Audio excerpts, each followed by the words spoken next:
Okay, thank you very much everybody for coming. Parents, organisations, and also teachers as well from different kinds of schools, which is really going to be interesting. We're going to start off with a PowerPoint on special educational needs. We will be looking at why special needs have increased, the diagnosis process, what interventions are around in schools. We will have questions and answers afterwards. Then we have got our next speaker coming, who is from Active Essex, who is going to actually talk to us about a little bit of funding, which will help all the ladies to go out and about walking, different activities that we can do during our Women Together Essex, Women Together within Essex for Household. After that, we will all have a shared lunch, because everybody has brought a dish. And then after that, we will be doing some art therapy, and I will discuss the art therapy we're doing today is directly linked with special educational needs. Okay, so this training was organised actually as an extension of the recent teacher training that I delivered, and the teacher training I delivered was actually for teachers, and within that teacher training there's a small section on special educational needs and disabilities. And what happened was, when I sent the video link out, I had so many parents from my own community coming forward and exposing that their children had special needs, yet they had never done that before. And I thought that was a real breakthrough, because there is a big stigma of special needs still in the Asian communities, because our countries are still developing and we are that far behind really when it comes to catching up really with England, which is developed. And the stigma is already reducing. Although I did see in my job there was a lot of stigma at the beginning. And also other agencies got in touch with me and said, look, we really want to know about special needs, so I decided to do this.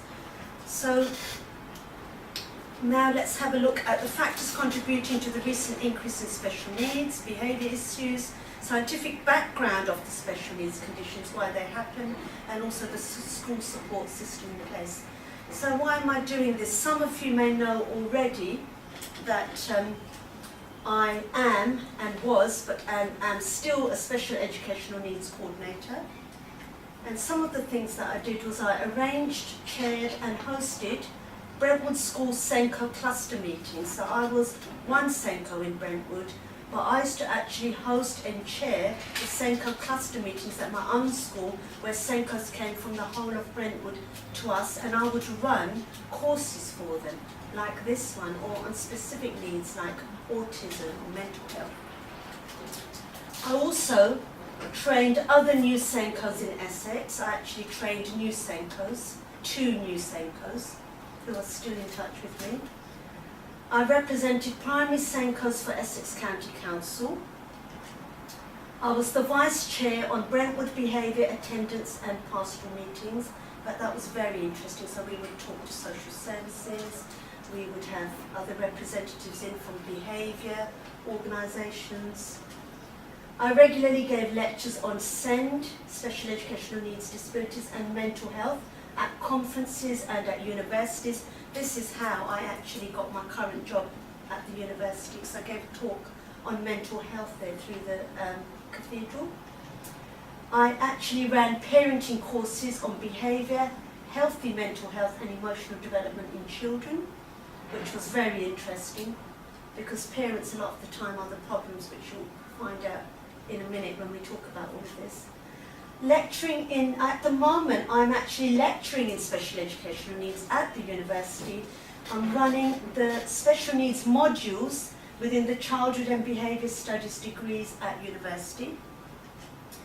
And I am the Secretary of Essex Mind and Spirit, which some of you know about, which is actually to do with mental health recovery through faith. And the other one is that I am a chaplain in a college, a university, a hospice, and I've never revealed before, in Bluewater. I've never revealed that one before. And I just remembered the other day when someone contacted me from Bluewater because they wanted to see one of the shoppers there, and I thought, oh yeah, I forgot, I'm a chaplain there as well. So I thought I'll throw that one in. So as you can see, a world of experience really within special needs. I've been a teacher for over 23 years. I have been through 7 Ofsted inspections. 2 of them were as an ordinary teacher when I first started my career. The other 5 were all to do with special needs. It wasn't just about the practice of special needs, it was also watching me teach special needs children. So I can proudly say that all 5 of those Ofsteds, which I had as a special needs coordinator, were all outstanding. So the school shone in lights for special needs. So we'll carry on now to the next bit. This is the history of special needs. Very, very important, this part. Did you know that before 1870s, there were no state schools at all? No free education. So this was all prior to the Industrial Revolution. Education was available for the rich only, and there were all fee-paying schools and very few of them. Some churches and charities provided education for the poor. The state spent absolutely no money on education. So what do you think the special needs was like? It didn't exist. Nobody recognised any special needs in children. There was no provision. Disabled were called spastics and idiots. Did you know the original word idiot is for someone who's severely disabled or mentally ill? And they were usually locked up in asylums and mental hospitals. That's what the situation was before 1870. And then there was an Education Act came out, the Forced Education Act in 1870, and the Industrial Revolution started. As soon as the Industrial Revolution started, the government felt that they needed children to be educated so that they can work within the Industrial Revolution. They needed being educated. So industrialization increases the need for an educated workforce, and for the first time the state introduces elementary education, but only up to 10 years in 1870. Attendance was made compulsory until the age of 10 in 1880, and the curriculum only offered 4 very basic subjects. I've actually looked at the curriculum, and it was really, really low, like adding and taking away from maths. It was the 4 R's, it was called: reading, writing, arithmetic, and religion. Religion was very important in those days. And then the next big phase is 1940, when the Butler Education Act came into force. And what that did was it introduced free education for all children between 5 to 15 years. The aim was to provide quality of educational opportunity for all children. And it introduced the tripartite system, whereby all students must sit a test at the age of 11 plus. Pupils then allocated to one of 3 types of schools. And then the next phase, again, carrying on from 1940, there were 3 types of schools.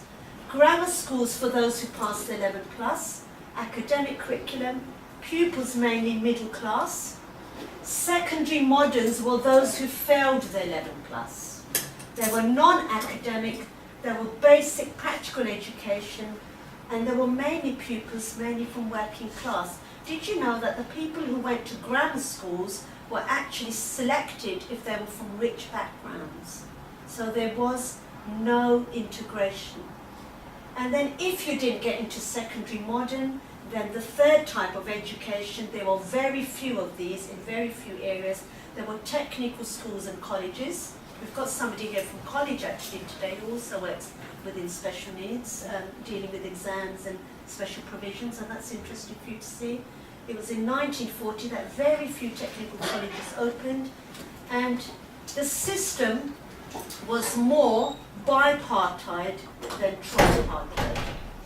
The system aimed to promote meritocracy, but in reality the 11 plus had an inbuilt middle class bias, plus girls had to gain a higher grade to pass, reproducing class and gender inequality. So it was all really for boys, the education, which is so interesting, isn't it? Because with Asians, we talked about this last time with the stigma of cultural issues, and we said it was more important for boys to get educated. It was exactly the same in England, exactly the same in those days. And then did you know that it was in 1965 the comprehensive system started? This aimed to overcome the class divide of the tripartite system, and it made education more meritocratic. The 11 plus was then abolished. I can think of Plashet school days here, when this is when the division happened, along with grammar and secondary modern schools, and replaced with comprehensive schools for all students in an area. However, certain governments of certain areas kept the grammar schools, so hence there are very few now around the country, very few. And some of them are still actually looking at rich areas, not taking on children from poverty areas and things like that. So it does still actually exist. And then this is the breaking point, I would say, for special needs. It was in 1988, the Education Reform Act happened, and the culture was to give parents more of a choice. So it's called parentocracy. Parentocracy includes publication of league tables for the first time and Ofsted reports, business sponsorship of schools, open enrollment allowing successful schools to recruit more pupils, creation of specialist schools, formula funding, schools receive the same amount of funding for each pupil, schools competing to attract pupils. So it is this competing to attract pupils part was the need then to integrate with everybody, and then some schools started making provision for special educational needs children to attract families to bring their children to the school. And it was only, did you know, in the early 90s, when all of a sudden the national curriculum came out, that special needs began to rise, and we will talk about this in a minute, because national curriculum was all about literacy, numeracy, science, less of the hands-on activities, and then special needs began to rise because not everybody is good at literacy and numeracy. Because the special needs rose, ADHD rose in the early 90s, a SENCO then was needed to come into schools, a special needs coordinator, to deal with the special needs provision. Okay? So, now we're going to look at special needs now. What is it at the moment? Special educational needs and disabilities. The very latest code of practice came out in 2014. I have actually, as my life as a special needs coordinator, gone through 3 special needs policies, three special needs codes of practices. And I can honestly say the last one was the worst because it got rid of lots of teacher rights, got rid of lots of money, the budgets aren't there anymore. It was the worst one, and it caused a lot of problems in schools. Hence, this is why a lot of teachers have left and a lot of SENCOs have gone on to other things to do. So this is the definition of special needs at the moment as it is in the new code of practice. Special needs is classed as children have special educational needs if they have a learning difficulty which calls for special educational provision to be made for them. Children have a learning difficulty if they have a greater difficulty in learning than the majority of children of the same age. A teacher can normally tell.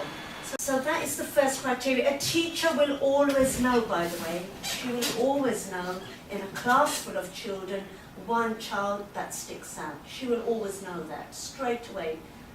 Qualified teachers who come across children all the time can pick out special needs within seconds.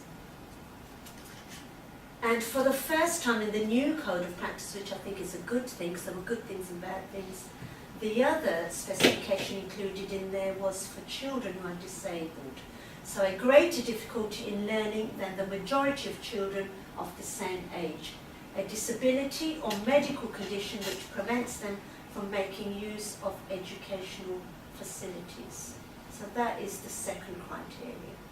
And something else really good, for the first time it was included that this policy is for children up to 25 years, so it includes them at college, at university, and for postgraduate degrees, including masters. So if you look at the age of 25 years old, that includes, at 21 you finish your degree, at 22 you finish your masters, and at 25 you finish your PhD.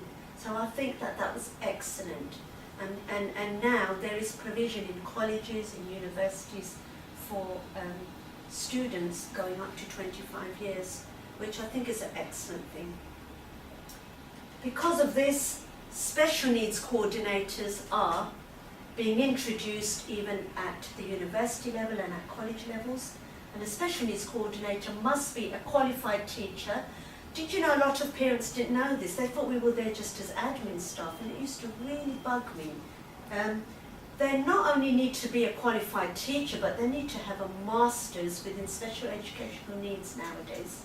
In the days when I started, you had to have 2 years minimum experience with special needs children, which is how I got that job in the first place. Then later on it got worse. Then it said that you had to do this huge SENCO course, which was equivalent of a master's. And then the new SENCOs, which are coming into post, have to actually have the qualification of master's. They also, in the new code of practice, it also said that we have to,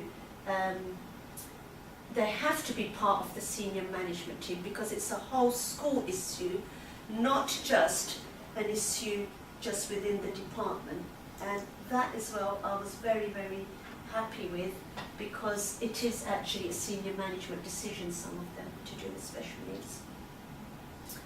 There are 4 categories of special education needs, and at the moment they are cognition and learning, which dyslexia and dyscalculia, which is like dyslexia but to do with maths, is in there as well. You have behaviour, emotional and social, and that includes ADHD and any mental health as well. You have communication and interaction, and under that huge umbrella you have autism, Asperger's, which they're getting rid of. Asperger's is high functioning autism. To save money, the doctors now, the NHS, are getting rid of Asperger's. So autism is low functioning autism, and Asperger's are very bright, but they still have the autistic tendencies. Speech and language comes into there as well, which is rising. We'll talk about all of these in a minute, why they're rising. And then sensory and physical, which is some of the disabilities like visual impairment, hearing impairment. I know that there's a lady here from a school which has a specialist hearing impairment incorporated into that school. Cerebral palsy, cystic fibrosis, juvenile arthritis, muscular dystrophy were some of the highest ones that I came across. And when the new policy came out, it was a really big uproar, because they didn't regard behaviour as a category of special needs. What they did was, instead, they crossed off behaviour and they changed it to mental health. And a lot of SENCOs didn't agree with that, because we didn't feel some of the behaviour problems are mental health. It's separate. And they got rid of. Why did they do that? Because they didn't have enough money for behaviour specialist teachers. So they got rid of all the behaviour specialist teachers, which, you know, is really not good. And the ADHD has disappeared from there. Have you noticed? They regarded that as mental health as well, which also we don't agree with, because that's a category of its own. But some things I do agree with. The government said that any child who has a special educational need, whether they're dyspraxic or dyslexic or autistic, they will either have ADHD or ADD. And that I did agree with, because every child who has a special need means that there are nerves from their brain missing from somewhere. Do you agree? Yes? For pupils to have SEND, connections are missing in the brain's neurotransmitter pathway system, which can also result in ADHD, ADD traits. Okay? So when the neural pathways, transmitter pathways are missing, it means that the chemicals in the brain are accumulated in certain sections of your brain. And that then makes you either hyperactive in places where there's more chemicals, and in places where there's less chemicals, they will be slow and daydreamy and slurvy. Does that make sense? Okay? So any child, and I've seen this time and time again, any child who's got special needs will either have ADHD traits or ADD traits, even though that might not be the diagnosis. Okay? And you know, more and more what I'm seeing is, in the beginning when I started as a special needs coordinator in 1999, there was only one diagnosis for a child, and it was clear that they're definitely that. As my job went on, up to 2016, more and more complex children having huge complex problems where you couldn't decide, is he autistic, is he dyslexic, is he ADHD? It was a bit of everything. So the job got a lot more heavy and hard, really. So why is there an increase in special educational needs? First of all, everybody here, even if there are parents who have got children with special needs, have to understand 98% of special educational needs is genetic. Okay? If the father has dyslexia, guaranteed the first child who is always similar to the father, because this is something naturally where even within animals, the first child is always similar to the father. Think of your first children. They're always similar to the father, because this is nature's way of the father sticking with the family and bonding with the family. If the first child is like them, they think, wow, this is good, and then they stay with the family. So if the father has got dyslexia or a special need, the first child always will have. If the second child has special needs, guaranteed it's from the mother. And I've actually done an audit in my school and watched parents and all the rest. So, and this is actually in journals. It's the way genetics works, okay? If it is not genetic, then why is there an increase in special educational needs? I want everyone to put their hand up and let me know any ideas. Why has special needs increased so hugely in the last 20 years? I think the stigma's Right, hands up. Yeah, first Priscilla, hands up. The misuse of substance. Yes, that is one of them. In fact, that is my first one. Okay? There are a lot of medical problems in the children because the mums are drinking and more into drugs nowadays while they're pregnant. More of that. Exactly what you said.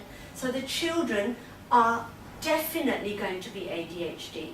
I have actually read a journal. I actually did an audit on this as well when I was studying ADHD, and my husband had journals to prove in his medical magazines, if you take drugs, the baby's in danger, okay? The baby is in danger, and the brain releases huge amounts of adrenaline to keep the heart rate going, Once the baby's born, the brain does not switch off that adrenaline.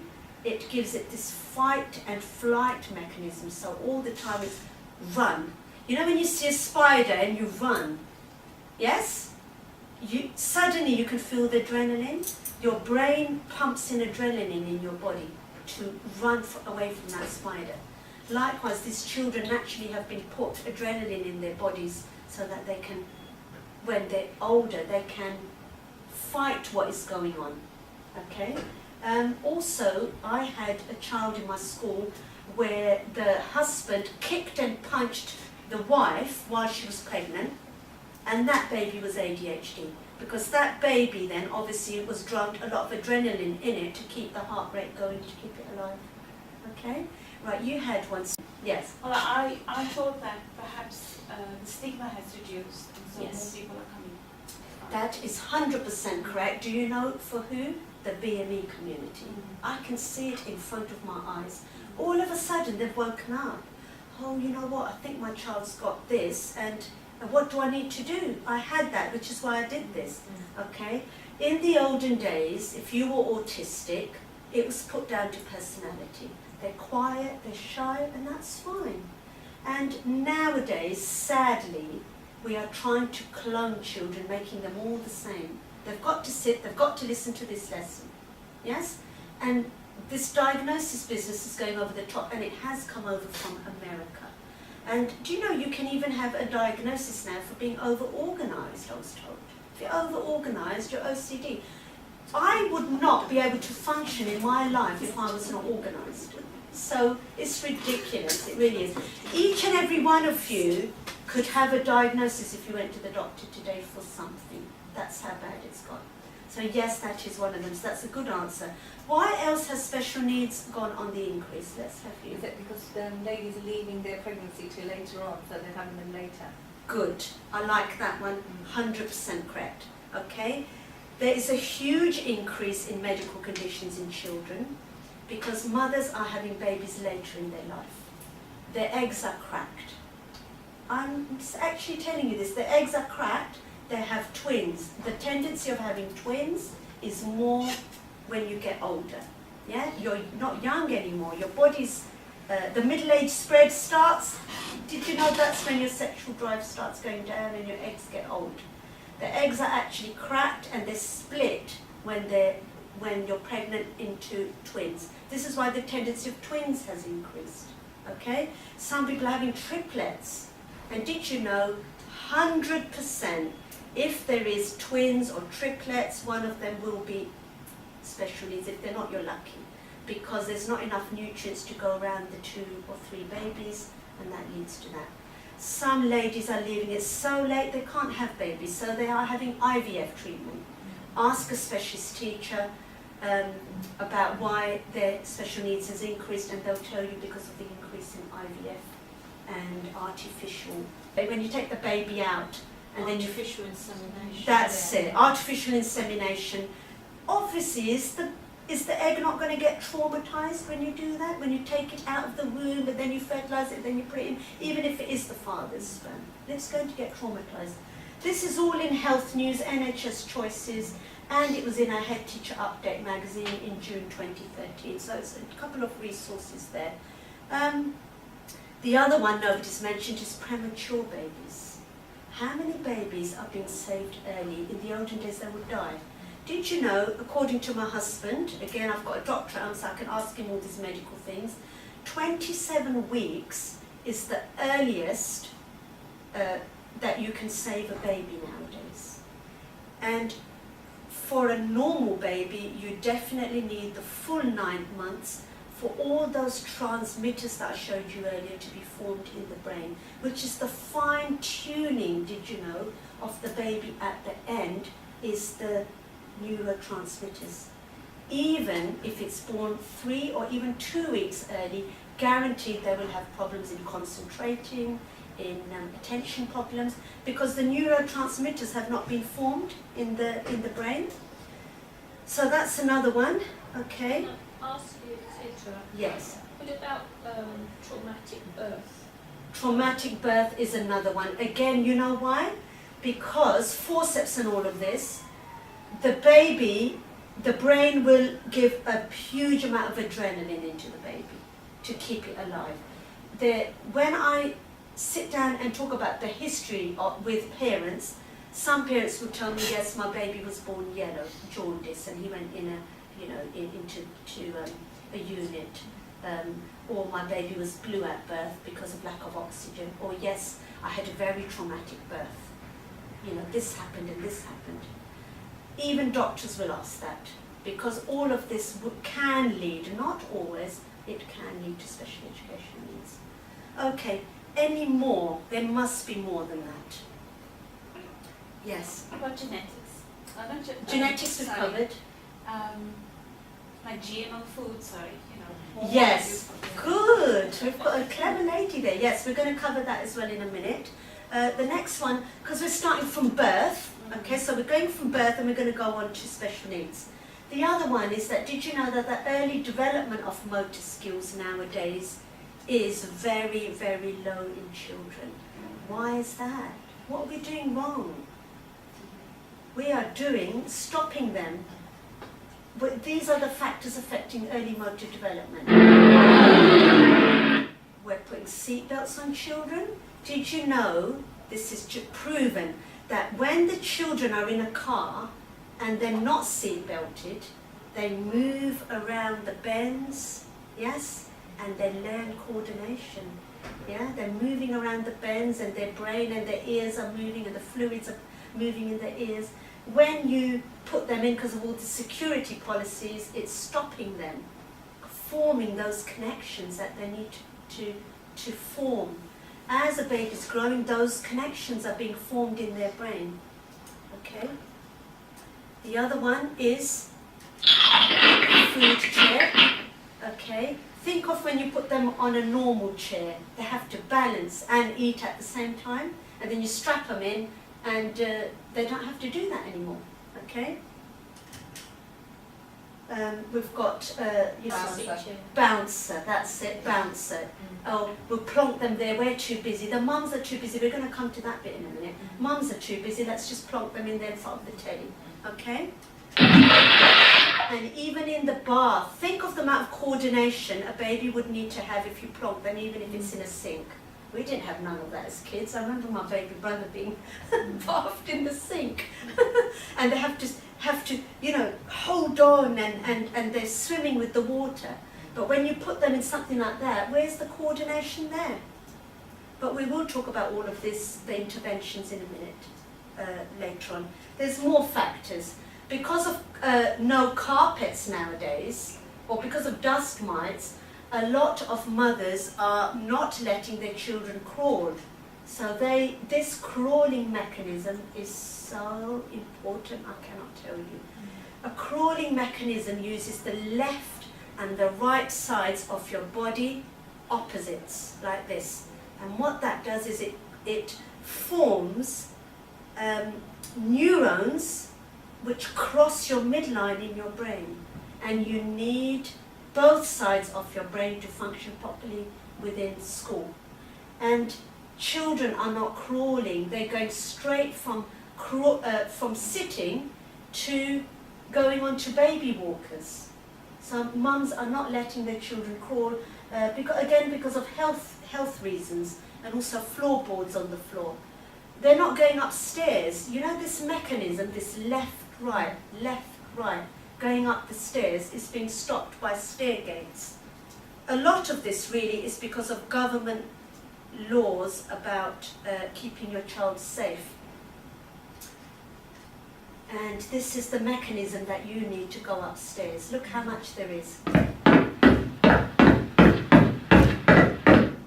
And we're not letting them do that. The moment they go up, it's, oh no, they're going to fall. Quick, put a stair gate there to stop them, kind of thing.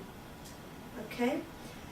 What else? There was something which this sister here mentioned in the car, that she went on a course, and it's affecting children. It hasn't been mentioned here. You went on a course, and on the way you were going on about that this affects children big time. Affects children. Phones, but that's in teenagers and stuff. No, it's affecting children from the age of 4 years old. Did you know that in our days, in 1971, did you know that the average age that someone started watching television was 6 years onwards? Okay? This is 1971 figures. And did you know what it is nowadays? 4 months. 4 months. Mobile phone in their hand, television on, sit in front of the telly, put Teletubbies on. Okay? So factors influencing later motor development and social interaction is actually all this technology, and this is in Pediatrics Digest. I have got journals to prove everything I'm saying. So there's the television, computers, it's big time out there. There's the television, mostly in the dark they're watching, and computer games. And all of that is actually releasing loads of dopamine in their brains, which is then leading up to depression and mental health problems. I have got a friend who is a psychotherapist, and she has told me that the latest kind of problems she's dealing with the younger children, not just teenagers, 8-year-olds, is too much of this. It needs to be limited by parents. It really must be limited by parents. All of this mobile stuff is actually breaking up family. Now this is another one nobody mentioned. Family structure is breaking down anyway. There's a lot more divorce nowadays, we know that already, okay? The government has made divorce easy because ladies can now get living allowance and child benefit for the children. The olden days, you stuck at your marriages more because you knew that if you left your husbands, you wouldn't have anything, okay? That is leading to a lot. There's also a lot of dads leaving children very early on while they're growing up. A lot of these marriages are not marriages, these are children born out of wedlock. So it's easier then for the father then to go.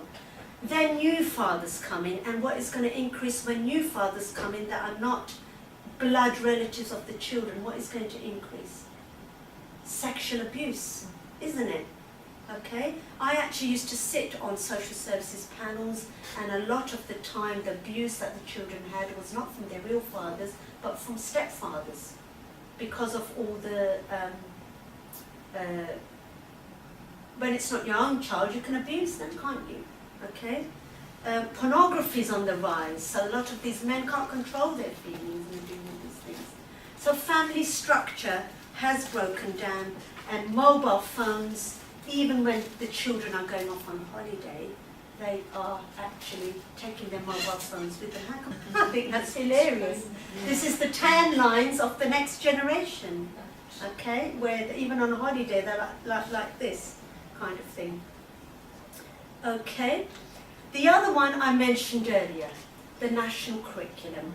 Did you know, sadly, it actually tells you on the national curriculum, read it next time, teachers. It says, this national curriculum is not suitable for anybody who has an IQ of lower than 70. It actually tells you that. So how are special needs children going to access that national curriculum? The new national curriculum that came out, all teachers know here, was much, much harder. They're teaching secondary school stuff at the primary age. And it's 2 years ahead of the old curriculum. So research has shown that the new national curriculum expectations are slightly above old national curriculum expectations. And by year 6, did you know that they are really learning year 8 stuff by year 6? And the other problem with the national curriculum is that with children and all adults, when you're right-handed, you are better at writing and maths and science, okay? If you are left-handed, you will be better at creativity and art and hands-on activities. Some people who are left-handed may have built those brilliant connections I was talking about at the beginning through the midline. Then they're better at both. But with special needs children, I have found when you're left-handed, you're either gifted and talented or you're special needs. I've never seen anybody in between, to be honest with you. Okay? And what happens is, those children then are lost. Things we did at school like art, paper mache masks, I remember doing all fun stuff at primary. They haven't got that in schools nowadays. Even at nursery, the poor things, we're testing them, aren't we? So the national curriculum has got a big, big reason why there was a rise in special needs. Because the government did not take into consideration that special needs children need to be treated differently. And also this new stuff about league tables, the head teachers are telling the SENCOs, no matter how special needs that child is, they have to still make the same progress as everybody else. How can that happen when there's special needs in the first place? It doesn't work, does it? So there are a lot of problems. The other one, which a lot of people didn't mention, with the rise of special needs, children are not reading anymore. Even the books they're reading those iBooks through their mobiles. That's not reading. Think of your own school days. We used to read Enid Blyton books, and the Ladybird magazines used to come out, and I remember getting so excited. I used to wait day in and day out for my new book to come. The Lion, the Witch and the Wardrobe, and fairy tales, Cinderella, and all of that. Isn't that just so lovely? And the smell of a new book. Yeah, and we used to get excited, and it used to promote imagination in our brains. The imagination has gone with some of these children because they're not reading books anymore. Yeah, there's a lot to say that you can't, that books promote imagination, but you don't imagine when you're watching a film. Yes. Because it's in front of you. Yes. Which is why when you read a book and you have this wonderful vision, The Lion, the Witch and the Wardrobe, you know, it's one of That's my a good favourite one. kids' books. Yes. Yes. Absolutely amazing. And then you see the film. Yeah. And it's just not what you imagine. Yes. I want that picture in my head. Yes, I really like that example because that exactly happened to me. I read The Lion, the Witch and the Wardrobe quite a few times as a child, and I had my own imagination of what things were like, what Narnia was like, what Mr. Tumnus was like. And then when I saw the film, I thought, that's not how I imagined it to be. So it does make a very, very big difference. And in the future, it says it's called reading, it's how people install new software into their brains. It's called reading, it's how people install new software into their brains, that the grandma's telling the child. So, you know. Right, why is there an increase in behaviour nobody's mentioned? Don't you think that children are badly behaved nowadays? Come on, parents. Yes. Okay, why have they? Why is there more behaviour, emotional, social problems? Breakup of families. Breakup of families we've covered, yes. So the Single child is parenting. badly behaved, they're traumatised. Did you know that bereavement counselling is easier for a child who's seen a death because they know they've gone and that's the end of that. But with a divorce, it's ongoing for most of their life. Sometimes they blame themselves, sometimes they're always wishing that that man can come back again, their real dad. Any stepdad that comes in kissing and loving their mum, that's not my dad. Why is he loving my mum? It has a huge impact, not just on children, but did you know, even on adults as well. Okay, so breakup is one of them. What's the other one? There's a very big one, a huge big one. Yes? I would have thought, you know, not being able to communicate, because you're only communicating with text messages and things, that you're not, you then see the person you've been communicating with badly at school, and you don't know how to say anything to them, so the behaviour, the anger comes up, and there could be fights in the playground. That's what I'm saying. Excellent, excellent. Your anger management, you're not letting out your anger verbally, you're just doing texting, and then when it comes out, it explodes big time. They don't know how to socialise, so all of this is stopping. Did you know that when you socialise and you talk to people, connections are made in your brain, which these mobile phones are stopping? Also, a lot of mums are not talking to their children anymore, which is why speech and language has increased hugely. We'll come to that bit in a minute. Right, why else? Come on, why has children's behaviour really got bad? There's a very big one. Is it? Yes. The discipline of the children is very controlled. Good. Can mums even box their children's ears anymore? Can they give them a smack on the bum? Can we cane children in school? We can't do anything anymore. So the child knows no matter what, we can do what we like basically, because what are you going to do at the end of it? I remember once I'll never forget this one. My children were quite young and I was telling them off. And my boy, who's younger and innocent and quieter, he goes, I'm going to call Childline. And I thought, what on earth is that? And the next day in my school, this man came in and he was talking about Childline. You know, if mum does this, this is the number to ring. Here's a card, put it in your pocket. It's giving children power. The cane in schools, that stopped what happened? The increase in behaviour. Talk to older children, they were scared of their teachers. And now, But then that's also seen as an abuse. It is seen as abuse. There has to be a limit. There has to be a limit. Yes, obviously there has to be a limit. You're not allowed to leave marks on children and all the rest, which I totally agree with. But a little bit of putting them within their boundaries is a mother's right. It really is. Can I just say, my parents never hit me. Yes. Never ever hit me. They never Yes. hit me or my two sisters. Yes. But the discipline was there. The discipline was there, but it wasn't a fear discipline. It was a respect discipline. Yes. So I don't think you have to physically chastise No, children, no, but it is no. about the respect. Yes, A gender, which we if you still like. have with our parents. Do you know, You even should now, my do. mum tells me something, straight away I do it. You know, so these are some of the things that mum said in the olden days because I said so. Okay, wait and see. Ask your father. Do you know something my mum used to say to me? And my dad was the mildest person. He would never tell us off. Our mum was the person who would tell us off. And she'd say, just wait till your dad comes home. And do you know what? I'd be trembling at the door, even though I know my dad's not going to say anything. I'd say, oh no, you mustn't tell my dad. Because it was just this authority figure in the house kind of thing. So don't forget, I feel sorry for some of the mums, their fathers are not there, so they've got to do everything, and work and do everything else.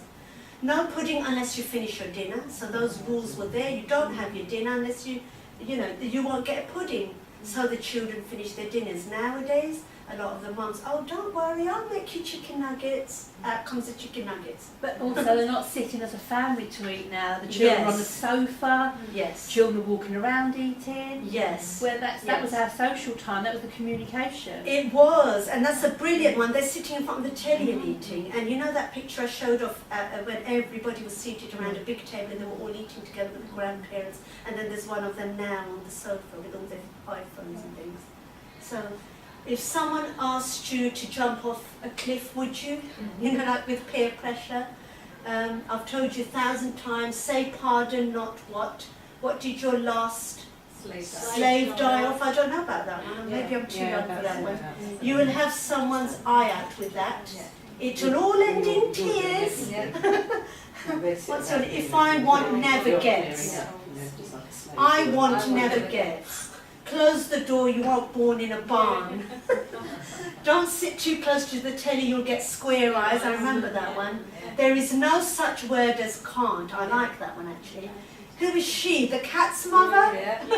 Nowadays it's she, isn't it? Carrots make you see in the dark. Take your coat off or you won't feel the benefit when you go outside. Don't make that face. If the wind changes, you'll stay like it. Do as I say, not as I do. Back in the day. So you can see, this slide is just there to show you how parenting has changed. And a lot of the children are their parents' friends nowadays, not their mothers, honestly. I would get parents coming into the school saying, can you tell my child, he doesn't wear his coat in the morning? And I used to say, well, you're the mother, why don't you tell him? It's just not there, the discipline's not there. But there's Yes. there's no consequence now. Yeah. We had a consequence. If we didn't do something, Yes. then we had a consequence. Now they go, but mum, they go, okay then. And they do what they've told them not to do. They Yes. allow them to.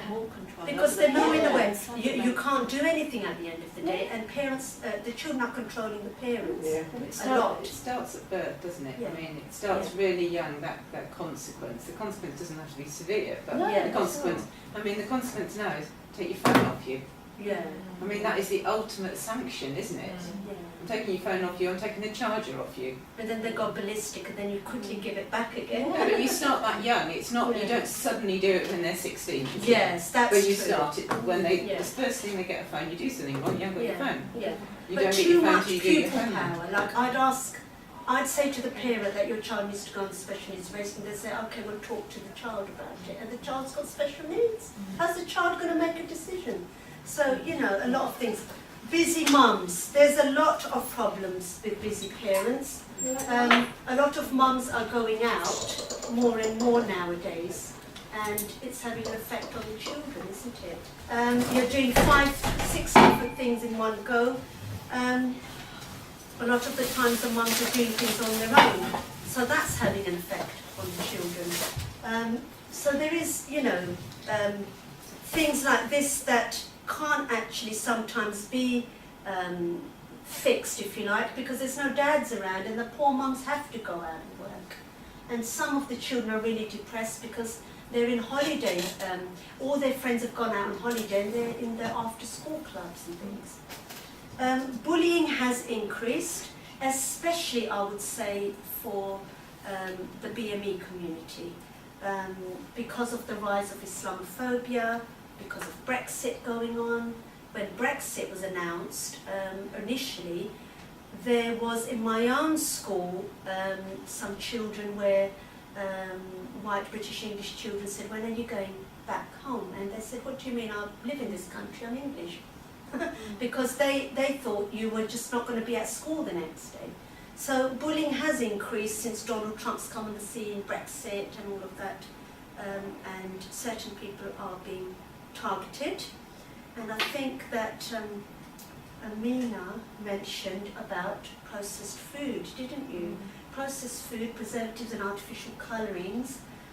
Did you know that the preservatives are full of sugar, which makes children hyperactive, and the artificial colourings in sweets and cakes are very, very strong, and it is actually proven that they might make your children hyperactive. So all of that kind of stuff.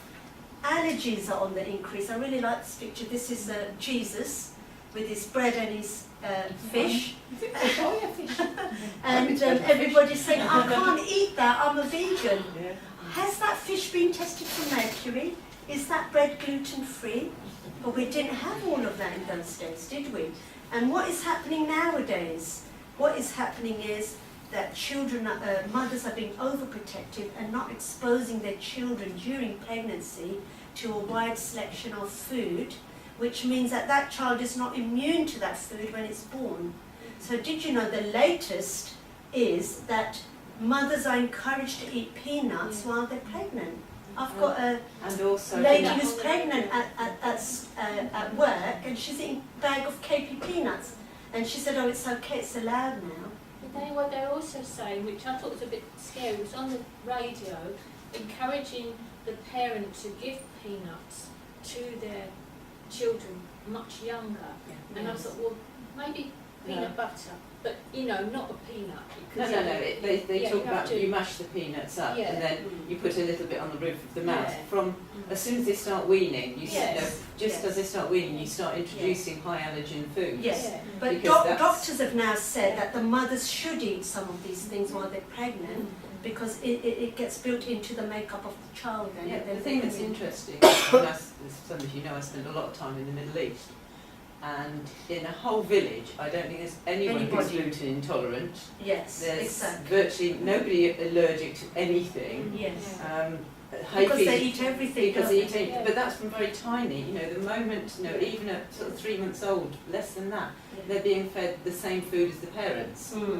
Because you don't make up baby food, you just give them what you're having. I know. And it just doesn't seem to exist. And they're dirty and they crawl around the floor and it's kind of, they're just like, by the end of the day you think, you need a bath. Yes. Yeah, because when we had our children, we would puree our dinner.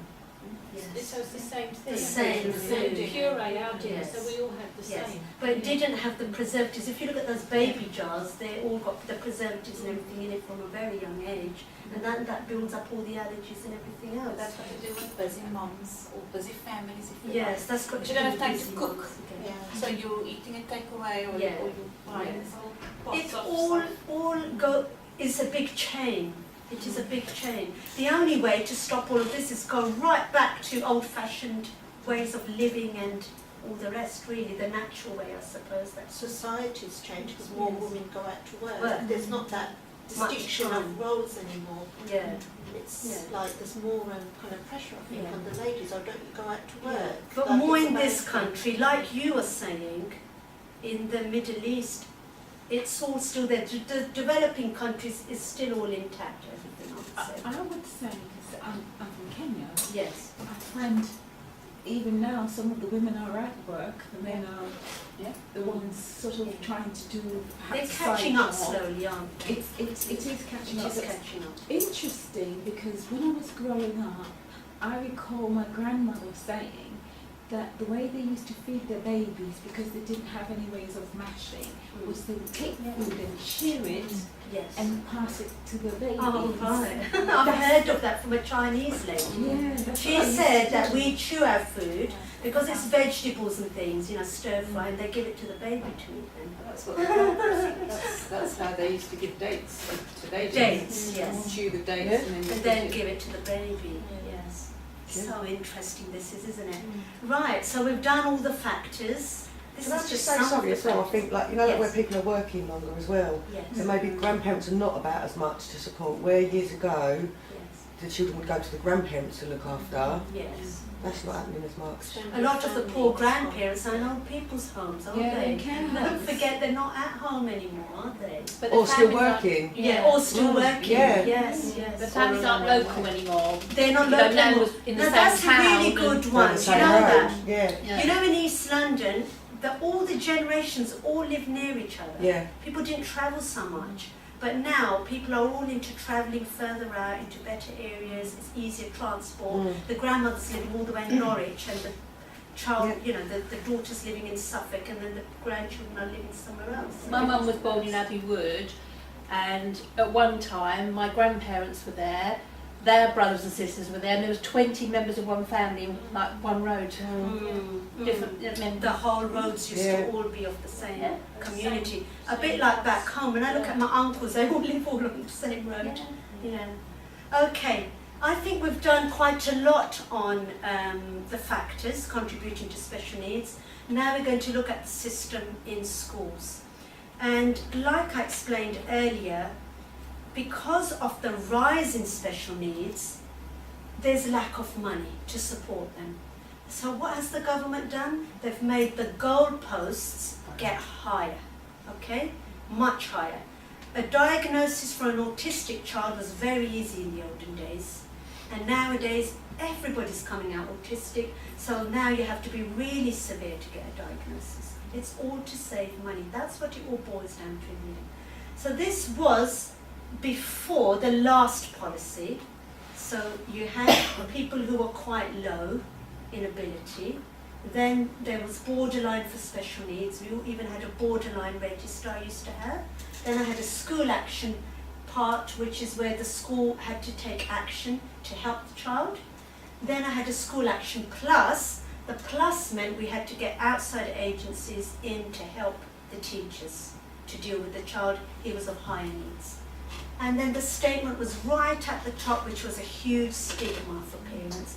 Oh no, we don't want a statement. We don't want our child to be labelled with a statement. Okay? So this was what it was. Sorry, what is a statement? A statement is when you're very severe, you have a diagnosis, and you have a legal binding document which documents all the support that you need to put in place wherever that child goes, even when he goes to secondary school. That is a secure thing to have and a very good thing to have. It's interesting because that's changed because parents fight for a statement now. That's what I mean. The Whereas before it was, goalposts are yeah. really high to get a statement. It doesn't go through. The SENCO has got nothing to do with this. She will do her best to try and get a statement out of the child because that's what her job is. But it doesn't go through. The council doesn't let it go through because it costs the council money to statement children. Okay? Now let's carry on and look at the new policy. So they got rid of school action. They got rid of School Action Plus, and they merged the two, the whole lot. 3 segments they merged into one, which became Special Educational Needs Provision. And the statement part became, now this bit, each school themselves then started to do, because they didn't feel, SENCOs didn't feel it was right to put 3 things together, so schools themselves then differentiated to additional needs and higher needs. And then the statement part went to EHCP, which is an educational healthcare plan. In some ways it was good, because what that meant was, because it included disabilities, it meant that that healthcare plan, all the doctors have to write to make that statement, as well as school, and parents had to say it, and pupils. But whenever we had an annual review to discuss that statement, the outside professionals never came. The doctors, they're too busy. So it didn't really work, if you ask me. There were a lot of things that the government got wrong, to be quite honest with you. The other thing that happened was less money. The numbers of special needs is rising huge, like I said, but the government gave less money because they sort of made it out there wasn't any special needs because the goalposts went higher. So someone who had a little bit of special needs wasn't special needs anymore. So there was actually less money, and some people who didn't want their children on the register would say to me, you're just doing it because your school will get money. That's why you want my child to go on the register, because I didn't want to acknowledge there's a problem. But actually, I used to explain, no, actually, we lose money by putting your child on the register, because the school has to put interventions in place. So it wasn't really what the parents thought. And these are the numbers at the moment. The national average for special needs is 13% of a school. And statements, the national average is 1.4 at the moment as a percentage. So it is actually quite high. What do you think the largest amount of category of need is in a school? You know, all those categories I talked about, autism, dyslexia, ADHD. What do you think is the highest category of need in any school of special needs? Speech and language. Mental health. And what was mental health before? Behaviour. Behaviour. Good. I'm very pleased with both of you. You are really listening well. So behaviour in any school is the highest. And earlier on, I talked about that the government got rid of behaviour to save money, to get rid of the behaviour stuff, specialist teachers, and they changed it to mental health, which is not the same thing at all. Because you can get bad behaved children. It doesn't mean they've got a mental health problem, does it? So, so that is the way it is at the moment. And the government, to save money, then said that all teachers need to be a bit more like a SENCO. They need to be a bit more into special needs and things. So there were 3 waves introduced of interventions according to the need of the child. So the very first wave is called inclusive high quality teaching, and that's for all pupils. So basically what the government tried to do was to get rid of some of the special needs if the teacher is already incorporating things into her lessons. Does that make sense? If she's already including some of the things that the specialist teachers advise her to do, it might get rid of some of the special needs in the class. It was a tactic to reduce special needs. So inclusive high quality teaching is the first one. It's the foundation of all teaching, assessment and interventions for all pupils. And basically, we were given guidelines on how to do that high quality teaching. I can't really go through all of those, but it was consistency, routine, assessing cycle, timetables, visual timetables, which are really needed for autistic children. And I will look at other things actually now. The other one was differentiation within the lessons. So say you have a literacy and numeracy lesson, you would first of all have a higher set for the gifted and talented children, and then you would have a lower set for the children who are not so good. Because we said everybody's different, didn't we, at the beginning? Everybody's brain is made in a different way. And then the higher set would also have differentiation with it. So the top set would have the top of the higher set, a middle of the higher set, and a lower of the higher set. Does that make sense? So all the children, say half the class are high, they would go in a class and then they would be further differentiated. And then the lower set would also be top of the lower set, middle of the lower set, and lower of the lower set. Well, that's happening now in the classroom. It is. It This is why. Because is that why they give like some of they all have different colours, for example. Yes. So my daughter is. I asked her, "What are you?" She says, "I'm lime." Now Yes. lime is Yes. the lower set bottom. Yes, it is. This is why you have all the names of all within the class, owls and barns and things like that. Yeah, Exactly. and then the top higher set is hot chili. Yes. Yes. So then, yeah. Yeah. So it sounds like someone likes Nando's. Yes. Yeah. Yes. But this is the reason. This is really for the teacher to know.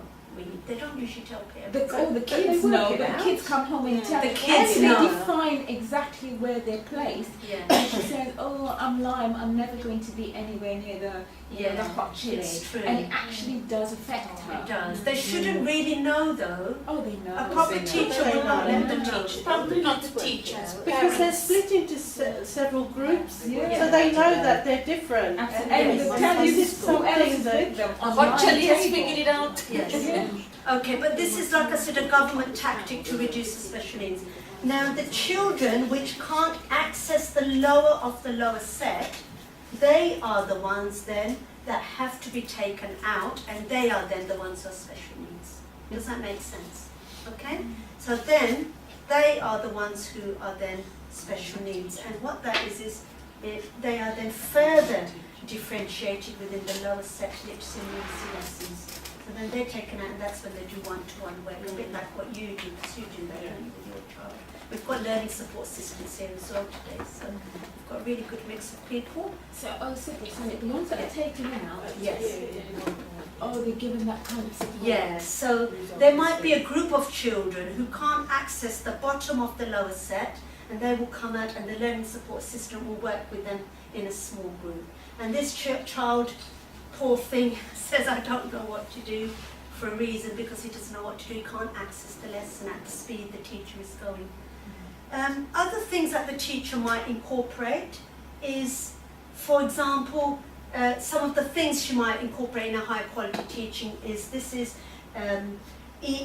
every other question is in a different colour, so that dyslexics, for example, who see words jumping up and down, they can see better when everything is a different colour. You can see those questions clearly, you see. More visuals as well. This is where all the interactive whiteboards came in to incorporate all the autistic children, because they learn visually, they like pictures and things. In fact, did you know that about 85% of children in a class learn visually? Yes. Okay. Other things that the teacher might incorporate, you know, dyslexics, they have a certain colour in which they can read the board better, and teachers are actually asked to already have a set of books and overlays for reading in different colours, and it doesn't matter whether you're dyslexic or not. Some children, you might find they can read better when there's a blue overlay. And you know, there's a huge difference, because I used to test children without an overlay when I used to think they're dyslexic, and their reading age would be like 5 years, and then I'd test the same page with a yellow overlay, and he was like 9 years. I thought, what on earth is going on here? You know, if they don't want to wear the glasses, then that is when you would give them the books. But for the glasses, you have to get the parents on side to go and visit the optometrist. All dyslexics, on the whole, will definitely have this colour problem. And would you say, sorry, is that down to the school to provide that? Not the glasses, but the books and the overlay, yes. Yes, we used provide to. We used to even buy them. At college level, we Yeah. provide those as well. Okay. Yeah, she works in a college with, does special needs provision for higher, older students, and she has to buy them all in. We have to, like, when they sit their exams, we have to make sure that all these provisions are in place according to their needs, so coloured overlays. We've even got students who, 1 or 2 that are blind, and we have to provide the exam papers in Braille. So there's a lot of support out there as well. There's a which is lot good of thing. support, and this is why I said, when special needs parents used to say to me, "I don't want my child on the register, and you're getting money for it," at which once I remember the head teacher got really angry. As a laugh, she said, "Yes, we do actually. That's why I got a new sports car outside, which I bought last week. It was with all your money." And I just couldn't stop laughing, because she got really angry. We have to use our own money for these kinds of things, but not medical equipment. There's like hearing I've aids got a and friend things. who bought the yellow paper and whatnot for her daughter, and it went missing at the school. Yeah. But she bought that herself. The school didn't supply it. So it'd No, just be you handy to can sort of ask say the to her, actually. SENCO. The Yeah. person to speak to is the SENCO, and they are supposed to. We did Provide anyway. that, We yeah. did. So No, they have Speak to the It's part of SENCO. Disabilities Yeah. Discrimination Sometimes- Act, it's an Absolutely, you adjustment. have to, it's a reasonable adjustment, the school has to provide it. I'll tell you something else. I used to find the parents used to sometimes ask the teachers, they're not even come to me. And that used to upset me because I used to think, hang on a minute, I'm the special needs coordinator, you should come and see me. But I talked about this earlier. For one, they thought I wasn't a teacher because they think she's just a secretarial role. So they don't see you in the mainstream classroom. And two, it might be because I was Asian. And this was a very white British English school. I I don't don't know. know if that's the case because I have seen the SENCO lady Yes. in my daughter's class. I've never thought to ask her Yes. when various things have happened. I've always gone to my daughter's teacher, not because it's Yes. just that's the person you go to. That's the I person who you suppose know, so. who knows your child. That's who you know. That's Yes. the person you have a relationship with. Exactly. I suppose so, but I had a very good relationship with the special needs parents, and I was always out in the playground doing all my playground duties and things. It just used to occur to me. It's just something you think of as an Asian person all the time, But it's probably at not the that, back of it your probably mind, is but it just- probably isn't just that. that But that's that's how you think. think it, If isn't it? people don't You know, felt that. that's it. And you People don't know you can know, actually then- approach the SENCO person unless you're asked to go and I'll speak tell to you that another person. one. I used to get this from the parents. Oh no, if we talk to you, so-and-so's mum will find out that there might be something wrong with my child. Oh. Seriously, I used to get that. You know, on parents' evening, they never used to make an appointment to see me on parents' evening because someone might see them coming to my door. But then at other times, they'd book an appointment on another day to see me, and then they'd tell me because everyone will find out my child's special needs. I used to get that all the time. So the stigma is there, which did change. We got opposites. Sometimes we got parents who were over the top and there was nothing wrong with their children, and they'd look on the internet and go, no, he's definitely got this, and I thought, no, he definitely hasn't. And sometimes they would totally not acknowledge a problem because they were like that themselves. Like I said, it's genetic as well. Or they thought, we were like that, just like that at school, and we did all right. Yes, but in your days, there was no national curriculum, there were no tests, and there was none of this thing about you have to have qualifications for building or to be a tiler. Nowadays you need qualifications for everything. GCSE maths and literacy is normal for everything nowadays, isn't it? So times have definitely changed. Does a child have to be assessed before they get all those supplies? I haven't got to the bit yet. I'm still on the bit of high quality teaching at the moment. Okay, so let's press on, and I will come to that in a minute. We haven't got to that stage yet. Okay. So the high quality teaching would also incorporate things into the curriculum to do with social, emotional and mental health difficulties as well. This is something the teacher would incorporate into her lessons, and there would be things like personal, social, emotional development of children. It's called PSHE in schools nowadays. What age is that? Does it start? It starts from a very young age, infant school. Right. Infant school. And some of these symptoms, they would try and incorporate things within the classroom. So an autistic child would have symptoms like limited eye contact. They would find it daunting, someone looking at them. They would have difficulty in socialising, difficulty with emotional situations. If they see someone fall down in the playground, and they'd cry and think, oh no, is he going to die? You know, that over-exaggerated emotional situations. Anxiety, huge anxiety about anything, even routine within the day would be a problem. Suddenly if you say, oh, we've got a visitor now, and they didn't know about it, then they go into panic mode. Why didn't you tell us before? But there's a visitor, something new in the routine. Because again, their brain pathways work in a certain direction, and you're deviating from that pathway. Suddenly you're telling them, we're not having assembly now, we've got a visitor in. So it's so important for them to be aware. As sensory problems, they would have, sounds like the noises in the toilet of the hand dryer would be really loud for them. So high quality teaching would incorporate everything into the lessons so that the children can interact with the adults. Their language and communication development is generally in line. You know, they are able to seek help. They're not scared of the teacher. They can put their hand up. But the teacher might give them like a little sticker hand. There was one autistic boy, when he wanted to go to the toilet, he would be too scared to ask and he'd wet himself.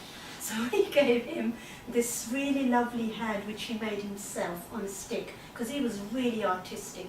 He made a hand and it was a hand going up. So he didn't want to talk, he'd just lift up this stick, and he wanted to do it because it was his hand that he had made. And the teacher knew straight away he wants to go to the toilet, so she'd just nod her head and then he'd go. And nobody would even know what it is. Do you see? So just things like that would get incorporated into the lesson so that they don't need to go on the register then, you see. Okay? Circle time is another one which is a norm in all schools, something that the teacher incorporated into the lesson, where all the children sit around in a circle and they would talk about their problems. The children would talk about one issue, one problem that they've got, and they would talk about it as a group.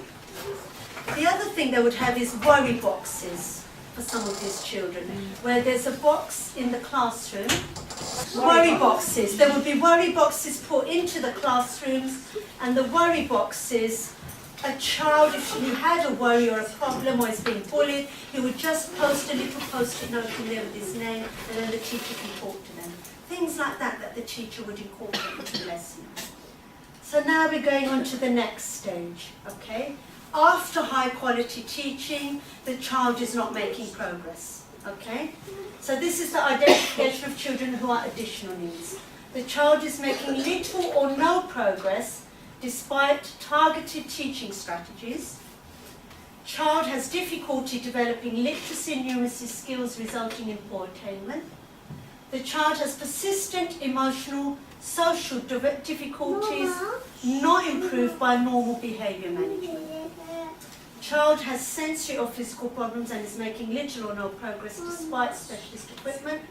Child with communication, interaction difficulties, making little or no progress despite that differentiated curriculum I spoke about with the different levels. That is then when the first thing you will do is look at their levels.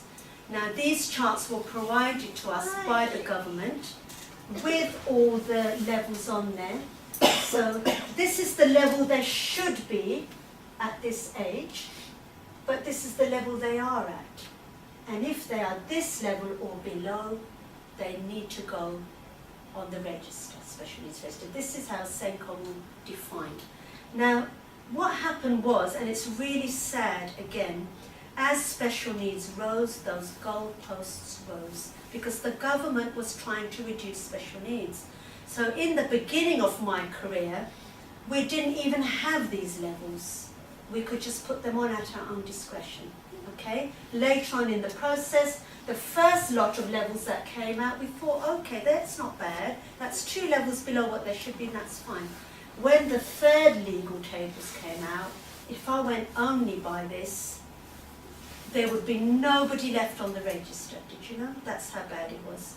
And that is why SENCOs then went to the doctors, pushed the parents, go to the doctors, get a diagnosis. This is the reason. Because going by the levels, the government said, no, can't go on the register. Their levels are too high. So we needed a diagnosis in order to get help for them. Okay? So do they have to, it's not every single, you know, you put up as the previous slide, which was all the different characters or characteristics of that individual. Do they have to have a problem with each of that? Or No. Just no. one? Even one is enough? Even one is enough. At the beginning, before you came in, I spoke about the 4 categories of need for special needs. One was mental health and behaviour and social. One was communication and interaction. One was disability, like hearing, blindness. Any of those are the 4 criteria. Okay? Right, let's carry on. So, this is when the Education Act comes in, and it is specified in there that governing bodies of schools have to use their best endeavours to ensure that for any pupil who has special educational needs, special educational provision for which his learning difficulty calls for is made, they have to get the provision according to the age, made generally for children of his age. This is how we decide. Special education provision is education provision which is additional to or different from the education provision made generally for children of his or her age in schools maintained by the local authority. It's also a duty of the school to put them on, but it's sad because we cannot put them on without parental permission, and this is a big problem. In the olden days we were treated like professionals. Whatever we said, it had to be done. Now the government's changed everything and there's parental power, and we have to ask the parents. And 9 times out of 10 in the olden days, the parents would tell the child, oh, you're not behaving properly, you need to sit still, you need to listen to the teacher. That's 1969, okay? And nowadays, it's explain those grades to the teacher and look at the child's face. Do you know the amount of times I saw that? There was one incident in our school where the child was really, really badly behaved. And the mum never took the child's side. She said, no, the teacher's boring, she's not doing enough interaction. The boy got worse and worse and worse, till on the last day, what he did was, he punched the head teacher in the stomach. I will never forget this incident. Batted and bruised her, and I was there restraining him, and he ran out of the school. So we went after him, collected him, brought him in, and restrained him inside the school because it was dangerous. He was only 8 years old. Phoned up the mum. The mum came in, and instead of saying to him, what the hell do you think you're doing, hitting the head teacher like that? She goes, oh, don't worry, George, I'll get you out of here. Do you know what? That day I thought I'd give up as a SENCO. I honestly did that day. And she took him out, and instead of saying that, yes, my child's badly behaved, she blamed the school, that we must have been doing something for him to behave like this. Anyway, he went to the next school, and what happened? They got in touch with me and said, this boy's really badly behaved. So I thought, well, how was it us then? So a lot of the time, the parents have a bit of a problem in acknowledging, mostly, believe it or not, when they have the same condition and they don't want to acknowledge they've got the same condition, or they have had the same as a child and have done well. So a millionaire builder. We used to have a lot of builders in our last school because it was right out in the sticks. A millionaire builder who's made his money through manual trades but may have been dyslexic. We said at the beginning everybody has different traits, so that's fine. So he'd say, well, I was just like that at school, but I did all right. And I used to say, actually, you did all right because there was no national curriculum and there was lots of sticking and painting and gluing, and you could leave school at 16 and you didn't need a qualification for building, but for nowadays, the child won't get by. And later on, those children then deal with, I've got mental health problems, because they've had to get their GCSE maths and English and all the rest. So there's a big problem. We should not give up. At the beginning is always the hardest, but it always gets better. As soon as the intervention goes in, everything gets better. And the next slide is to do with your question, because you jumped way ahead when we were at the high quality teaching.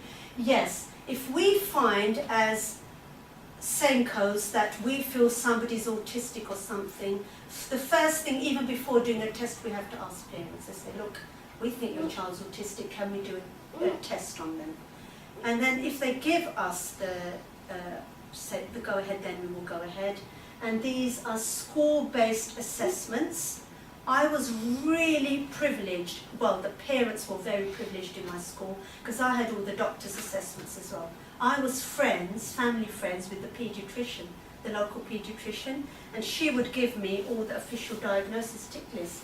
I used to do that on the children, and I used to tell the parents, he's definitely autistic, because this is the doctor list. So this is why my school was very good for special needs. So these are some of those tick lists. These are school-based, and I keep saying that because they're not on the internet.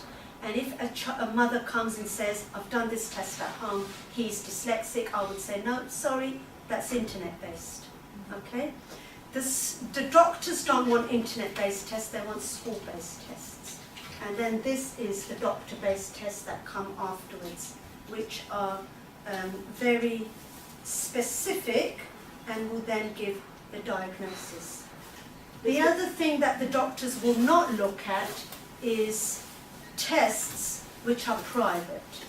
Some parents who were adamant their children have special needs because they needed attention for themselves, because I've got this as well with some parents, they would get an educational psychologist from the private sector and get them involved and get a diagnosis, but the doctor never ever looks at that.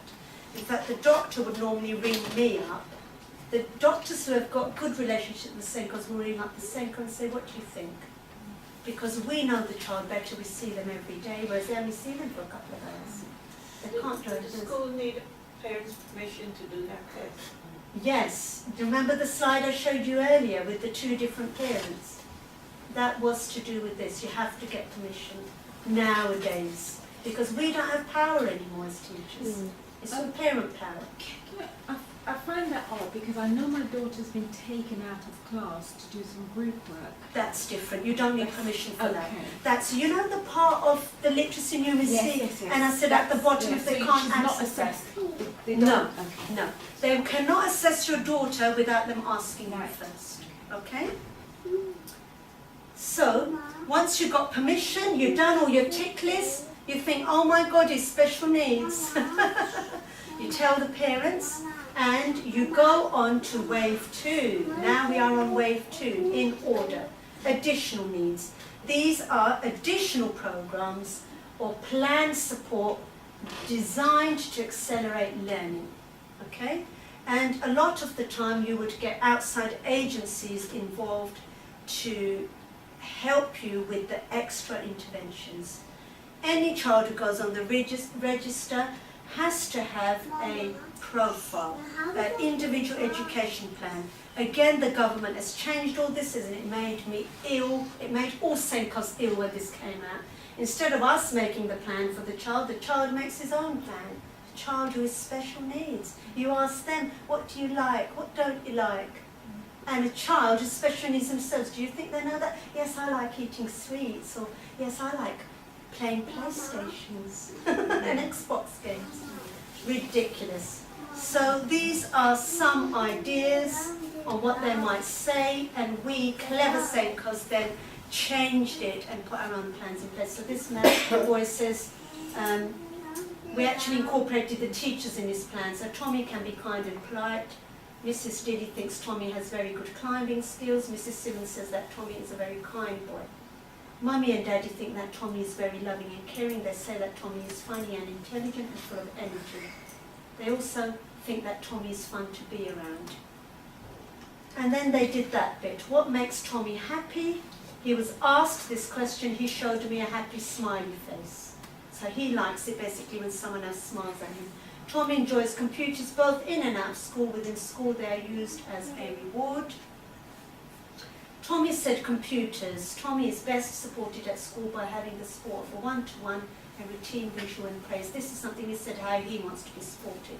So basically what we do then from that plan is to make an individual education plan, which we have to review every term and every 2 terms at this level. So it's every term for state-limited child, every 2 terms for a child who's at this level.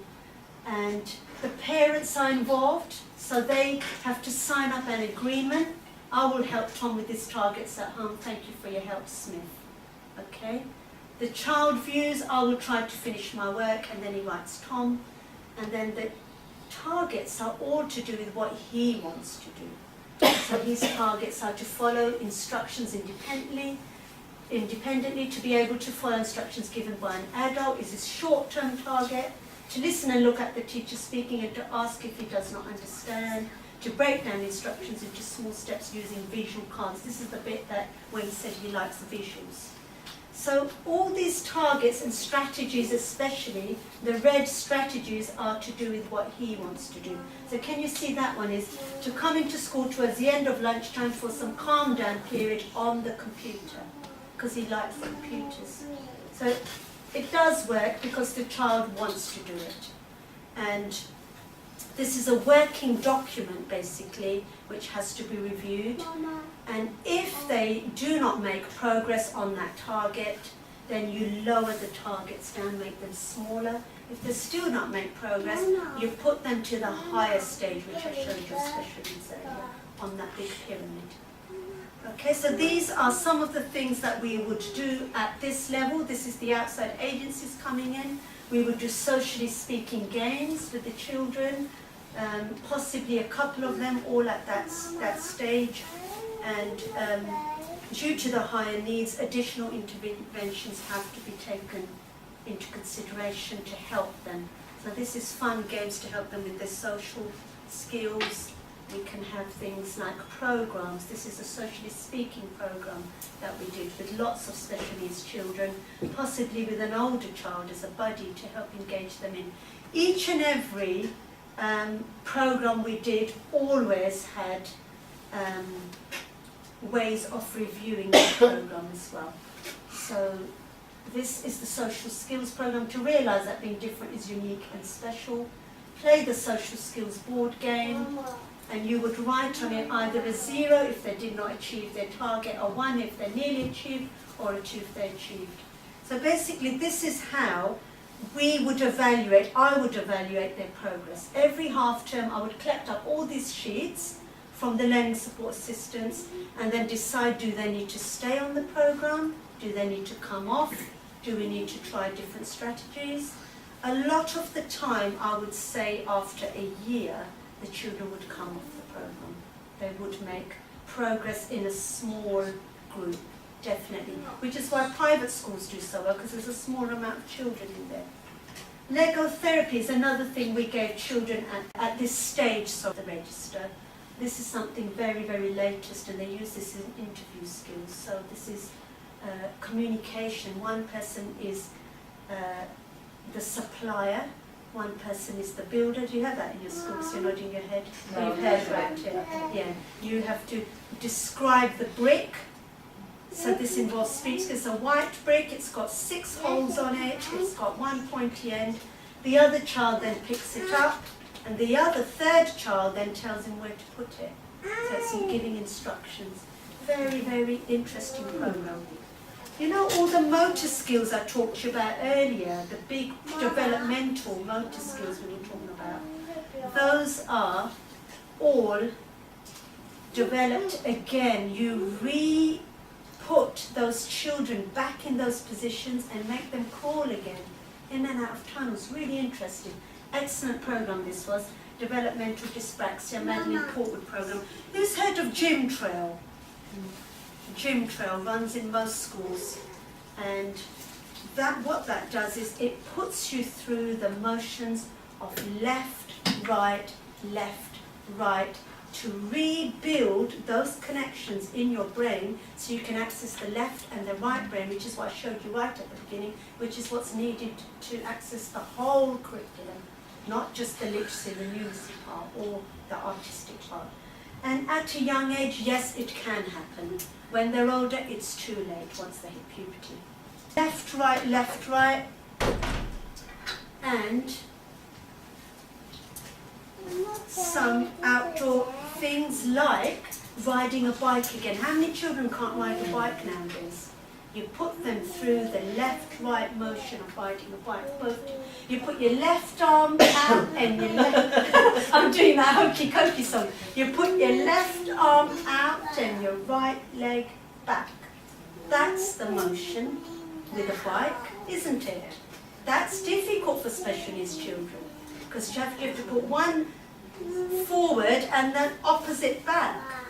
And they can't do it. They can't do it because they didn't learn to ride bikes as a kid. Because where were they? PlayStations, Xboxes. They're not outside playing like what we did in the alleyways on the roads. Okay. And some of the lovely games that we used to do, we put them back through those hula hoops, skipping. How many children can't skip nowadays? Hopscotch, again, uses your left, right. You put your pebble down and your left, right together, all of that. Skateboard, all of that needs balance. And they didn't get the balance earlier on because they were cooped up in their high chairs and in their cars. All the things I spoke about earlier. Okay, this is banned now. Half of these things are banned. They can't even do them, but it's so good for them, you know. Imagine the amount of balance you need for that pogo stick. They've got rid of climbing frames. Did you know? Climbing frames are not the same anymore. They've got the soft stuff underneath, so, you know. It still hurts when you fall on it. It's not complete. It's not like a kind of. A lot of schools have actually got rid of climbing frames. It was banned in our school because there were too many children falling off. So there's so many things. Outdoor play, incorporating, that's to wake you all up. See the different styles of learning I'm using with my special needs audience. Visuals, listening skills, waking you up, interaction. Frightened. Jokes. That was a joke. That was a joke. So there you go, outdoor play and things. And you like this. Who used to play jacks as a child? How good was jacks? You put up the ball, quickly pick up the jacks before the ball comes down. Brilliant coordination. Rubik cubes, Scooby-Doos, brilliant fine motor skills. How many children have got Velcro trainers anymore and they don't know how to do shoelaces? Later on they can't do their ties. And school shoes. Yes. It's so easy. Yeah. Yeah. So we teach them again to make how to do shoelaces. Jacks, marbles are banned, conkers are banned as well. How sad is that? Again, we evaluate that program, and basically at the beginning, SENCOs should do a test what they were like. So if they showed these three things, then they should go on the program. If they're walking like on their tiptoes and things, or they're not balancing properly. These are all the ways of motor skills screening. And you analyse their handwriting. Believe it or not, this is the handwriting before they went on the program. Fine motor skills. Look how bad it is, and look at it there. Beautiful, curly and joined up. This is the same child. So this is how we know we have to show Ofsted. Ofsted come in and they say, right, what progress has your children made? Brilliant, 100%, blah, blah, blah. Right, show me evidence, please. So I would keep evidence of all of these things. Once the children did well, they always then got certificates. So we had a bronze, a silver and a gold mechanism for that. And each criteria had things like children should attend voluntarily without reminders at least once a week. They should have a reasonable understanding of expectations. Then it gets higher and higher. And they would then get a certificate in assembly in front of everyone. This is the way to do it. And everybody then comes to me, Miss, can I go on that program? And I'll say, in my mind, no, you can't because you're not special needs. What can you say? But they all want to go on it. Miss, can I go on that program? I really want to go on that program. And all we can say is, no, sorry. Well, maybe one day, Tommy. But you can't tell them that this is only for special needs children. So this is the way to do it. You know, like you said, everybody knows the child's going in line group. And she wants to get to hot chili peppers, you said, didn't you? For this, we're making it look good, so they want to get to this, yet this is the special needs group, but they're unaware of it. Okay? Right, after all that, the child still isn't making progress. Now what? They need to go to higher needs now. Okay? After 2 IEPs, the individual education plan, if they haven't made any progress for a whole year, it means they need to go on this then. Okay? So, Identification for children who are higher needs. Child is still failing to make much progress in specific areas over a long period. Child is still working at national curriculum levels, well below his or her age group. Child continues to have difficulty developing literacy and numeracy skills. Child's behaviour is substantially and regularly interferes with his or her learning and that of the class despite an individualised behaviour management programme, so you've tried all the other stuff. Child still has sensory physical difficulties and needs even more help. Child has ongoing communication interaction difficulties which are impeding social relationships and learning. The child may have a difficulty which needs further investigation or assessment either through the school or external bodies. And again, you look at those horrible levels. And do you know they're even higher to put them on the higher needs? Like I said, this is a government initiative to get rid of special needs, and those levels were made much, much more higher than the last policy. Once you assess them, you know that they are ready for the third wave of need, which is the higher need.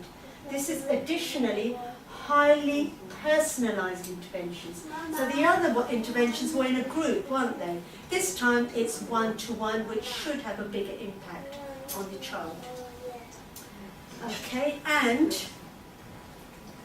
everybody gets involved. For this, you definitely need a diagnosis. So there's the doctor saying, come on in everyone, let me diagnose you, which is never the case. The doctor's always trying not to diagnose because of the money. So there's a bit of sense of humour there in that picture, with that over-enthusiastic doctor. And everybody, once in a while, you would be expected to go to meetings as part of a multidisciplinary team, and you would liaise with everybody on what the child's needs are, because at this level, the chances are the child will have multiple problems, not just one. They might have mental health as a consequence of autism, and they might have ADHD because of their brain as well. All kinds of problems. The individualised support they will get is things like referrals to outside agencies that can help them. We used to have extended schools. And their self-esteem is going to be really, really low. And this poor little special needs kitten, we want them to look in the mirror and think, wow, look at me, I'm a big, huge, lovely tiger. So to get to that, you have to have individual mentoring and counselling, okay? And we would have, at the beginning when I first started, as SENCO, there was nobody with mental health needs. It was unheard of in children, unheard of. We never had any counsellors in, and by the end, the highest category of need was mental health, and we had counsellors in for 22 children, and it was a small village, just a junior school. So you can imagine some of the larger schools. They use things like art therapy, which we are going to use today in a minute, which I'll show you in a minute when I come to that bit. And music therapy is the latest technology to help the children. A lot of them was marital breakdown in their families. There was one incident where the children were always exposed to their counsellor. They feel unloved. They'd always say, I feel really unloved. My mum doesn't care about me. And then one day I went to the breakfast club early in the morning because I needed to see a parent. And you know, I got a heart attack. I opened the door and all those children that said to the counsellor that they feel unloved were in the breakfast club having breakfast there. And then I told the counsellor this, and the counsellor interviewed them more. And then the children exposed that even in the holidays they are in this club while the children are on holiday. And I felt so sad. But at the same time, they didn't have any fathers, so the mum, poor thing, was doing everything. Working, she was the breadwinner, she was doing what she could do, kind of thing. So I have seen lots. Some mums, this was a celebrity mum, I won't expose her name here, but honestly I've seen so much in my career. This was a big celebrity mum who was on the telly, and her child had been born just out of an accident, basically. Okay, does that make sense? She didn't care about that child. We would ring her, her child would be having fits, and she wouldn't even come to the school. Oh, I'm in Spain, I'm sunbathing at the moment, sorry, ring up so-and-so. And so many different fathers who would be coming in to pick her up. And she didn't know who was her dad and who was her uncle and who was her brother and who was her... Honestly, that's what we saw. And sometimes we'd be scared sending them home. How do you know that man's not abusing her? And we talked about sexual abuse earlier, when it happens more with stepdads, because it's not their real children, they're blood children, is it? So anyway, lots and lots of very sad problems. We also would give support to the mother. A lot of the time the mother needs support. She can't cope. She can't cope with working, she can't cope with an abusive partner, she can't cope with the special needs children who are not listening to her, then the mother needs support. So we would actually have homeschool liaison between the mother and the children, so that everything that the school is doing, the mother can put in place. I know this was a problem with you, because you spoke to me, the mother wasn't interested, and the child really needed help with homework and things. So the homeschool liaison team is what you need to mention to your SENCO when you go back, because she will try and bond the two together, so there's continuity. And sometimes, this happened often, the whole family needed support. The kid was bad because the dad was a baddie, and the mum, no matter what she did, the dad was dominant. Yeah? And that happens all the time, you know. So many times the whole family was upset. I know what you're thinking of, but it's not that person I'm thinking of either. You know, but you know what I mean, don't you? Because you come across it in the council. So the whole family needs support. And yes, there are ways for them to go and get the help. And we're looking at CAMs here, who, by the way, are useless. I'll say that on camera because they are. Child and mental health. Child and mental health services. Again, because of the rise of mental health, their goalposts are really high. So there was a child in my school who had seen a murder. He had seen a woman hang herself. He had seen a rape. He had huge mental health problems, and he was disabled in a wheelchair. And I put him through to CAMS. I really felt he needed it. And they turned around and said, unless it's sexual abuse to him, sorry, we can't see him. Do you know, that day, I felt I gave up as a SENCO, because we could do what we could, but then, due to government money, it stopped us. And that child then, we kept in tabs. When he went to secondary, he skived off, he went on drugs, his mum was on drugs anyway, and what do you think's going to happen? Land up in prison. And then you wonder why the government says crime rates have increased. You see, if the money was installed into them in the first place. Lack of intervention from the beginning, isn't it? Yes, yes. So we've done higher needs. The child is not making progress still, okay? You look at their levels, and boy, they're really, really low, and they have to be really low. I think somebody mentioned this earlier. I think it might have been Nick who mentioned that education healthcare plan is getting harder and harder to get that nowadays. The reason is the goalpost has really, really increased. You've got to get really badly low levels, special school levels actually, in order to get the intervention. Progress has not been made despite provision of an individual programme and concentrated support under higher needs, backed up by evidence. This is what we have to show. And that's killer, that paperwork. A child is identified as demonstrating a significant cause for concern. That's when the EHCP goes ahead. We can do what we like, but who does the end decision? The council. Is the council got loads of money to give away for statements? No. So it's no. Then the best way is the parents to appeal. The parents then have to appeal. They listen to parents because of parent power. Okay?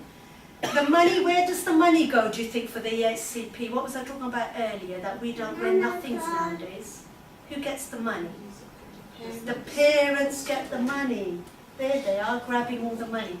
And they then decide, it's called a personal budget, they then decide who they want the money, where they want the money to go to. So it can be for speech and language therapy, it can be to get a occupational therapist or a physio coming into the school from the NHS, which we used to get a lot of that coming in. They may use it towards the Black Sheep program, which is a special speech and language program. Even that, it's getting a bit fed up of all these things. They've started to say, why is it called Black Sheep? We should call it White Sheep. But it's just ridiculous, getting over the top. I think it was originally called Black Sheep because it's bar Black Sheep, and that's bar Black for speech, and they called it the Black Sheep program. But the latest thing that I heard was they don't want to call it black anymore because it's racist. And they want to call it the White Sheep program. Just ridiculous, really, how far things are I going. can't call it a rainbow sheet. So you're doing the LGBT community. Yeah, exactly. LGBT, we'll have to make it rainbow. Why not have a unicorn there then? So then the child gets individual support, a little bit like what you're doing in your school as a special needs child learning support assistant. They will get a now and after. Say this child's autistic, now we're going to have pillow time, and then we're going to be quiet, and then after that it's going to be home time. So if you do this and this, then we can go home. Okay? A bit like boundaries at home, really. Also charts, even to tell them what day of the week it is, individual charts. You've got reading now, then you've got this now. Charts that they make themselves, so they want to look at it. If they make it themselves, they will have more interest in looking at it and using it. Individual gadgets, which the NHS provides. So with autistic children, for example, they have sensory problems. They either hold things really hard, like this is really hard, or they'll chew on that chewer, or they can't stand touching, they like soft, fluffy things. So then they are allowed to then bring a pencil case. They need big sanctions in place. This girl used to lift up her skirt all the time. So this was to keep her skirt down, she needed a little chart, and then she would get rewarded for it afterwards. Zentangle, which is something which we are doing today, it's called art therapy. Zentangle is meditative drawing, and Zentangle is art therapy for autistic children, and it's tiny, tiny, intricate patterns which they colour in, and it helps with your mental health. At the same time, it helps with their artistic skills. So today, you know what we're going to do? There was a bigger one. Could I have the larger one, please, quickly? We are going to use Zentangle to make Islamic geometric patterns, and they're greeting cards. So this is one I did earlier, Blue Peter job. Okay? This one, I think, is the most interesting. This one has got 8 different kinds of stars in it, and you have to pick the star out and colour one star in one colour. This is a really big challenge, this one. And this is what I call proper Zentangle, which is tiny, tiny little pieces which you colour in. So we're going to pretend we're special needs children today and have a good laugh anyway, because it's interesting anyway, and do that later on in our art therapy session. And again, there could be times, I think Facilla, you said you do this, you go out with the child at playtime, because they can't be left on their own. They'll poke a child's eyes in and things like that. So this is proper individual support where the LSA has to go out and help them. And they also have to have a proper behaviour chart in place. So this one is tiny, tiny little sections of the day that you're monitoring. If they're good, you give them a green face. If they're satisfactory, yellow, and if it's bad, it's red. And then at the end of one day, if it's mostly smiley faces, you give them a prize. So very individualised things then happen at that age, that time. It's good for the child. EHCP helps the child, and we don't get any money, we have to put in money. So this one is for going to the toilet, which, you know, it was quite funny. We used to have this boy in our school, and he never used to tell us he wanted to go to the toilet, and there's always wetting business going on. And one of the days I said to him, look, why don't you tell us you're going to go to the toilet? And he said something like, first I thought I didn't want to go, and then I thought I did. And by the time I thought that, it had already happened. It had already happened. I couldn't stop laughing. So what I said to him is that when you think you might want to go, right, put your hand up, the hand that he had made, and just go anyway. And he had a chart. Well, this was for another girl. We had a lot of toileting problems. Why? Because busy mums didn't toilet train their children when they were young. This is something we talked about earlier, isn't it? Busy mums. So a lot of children at the junior age are wetting themselves. So this is a chart of going to the toilet, and every time they go, they get a sticker, and at the end they'd come to me and get a lucky dip prize.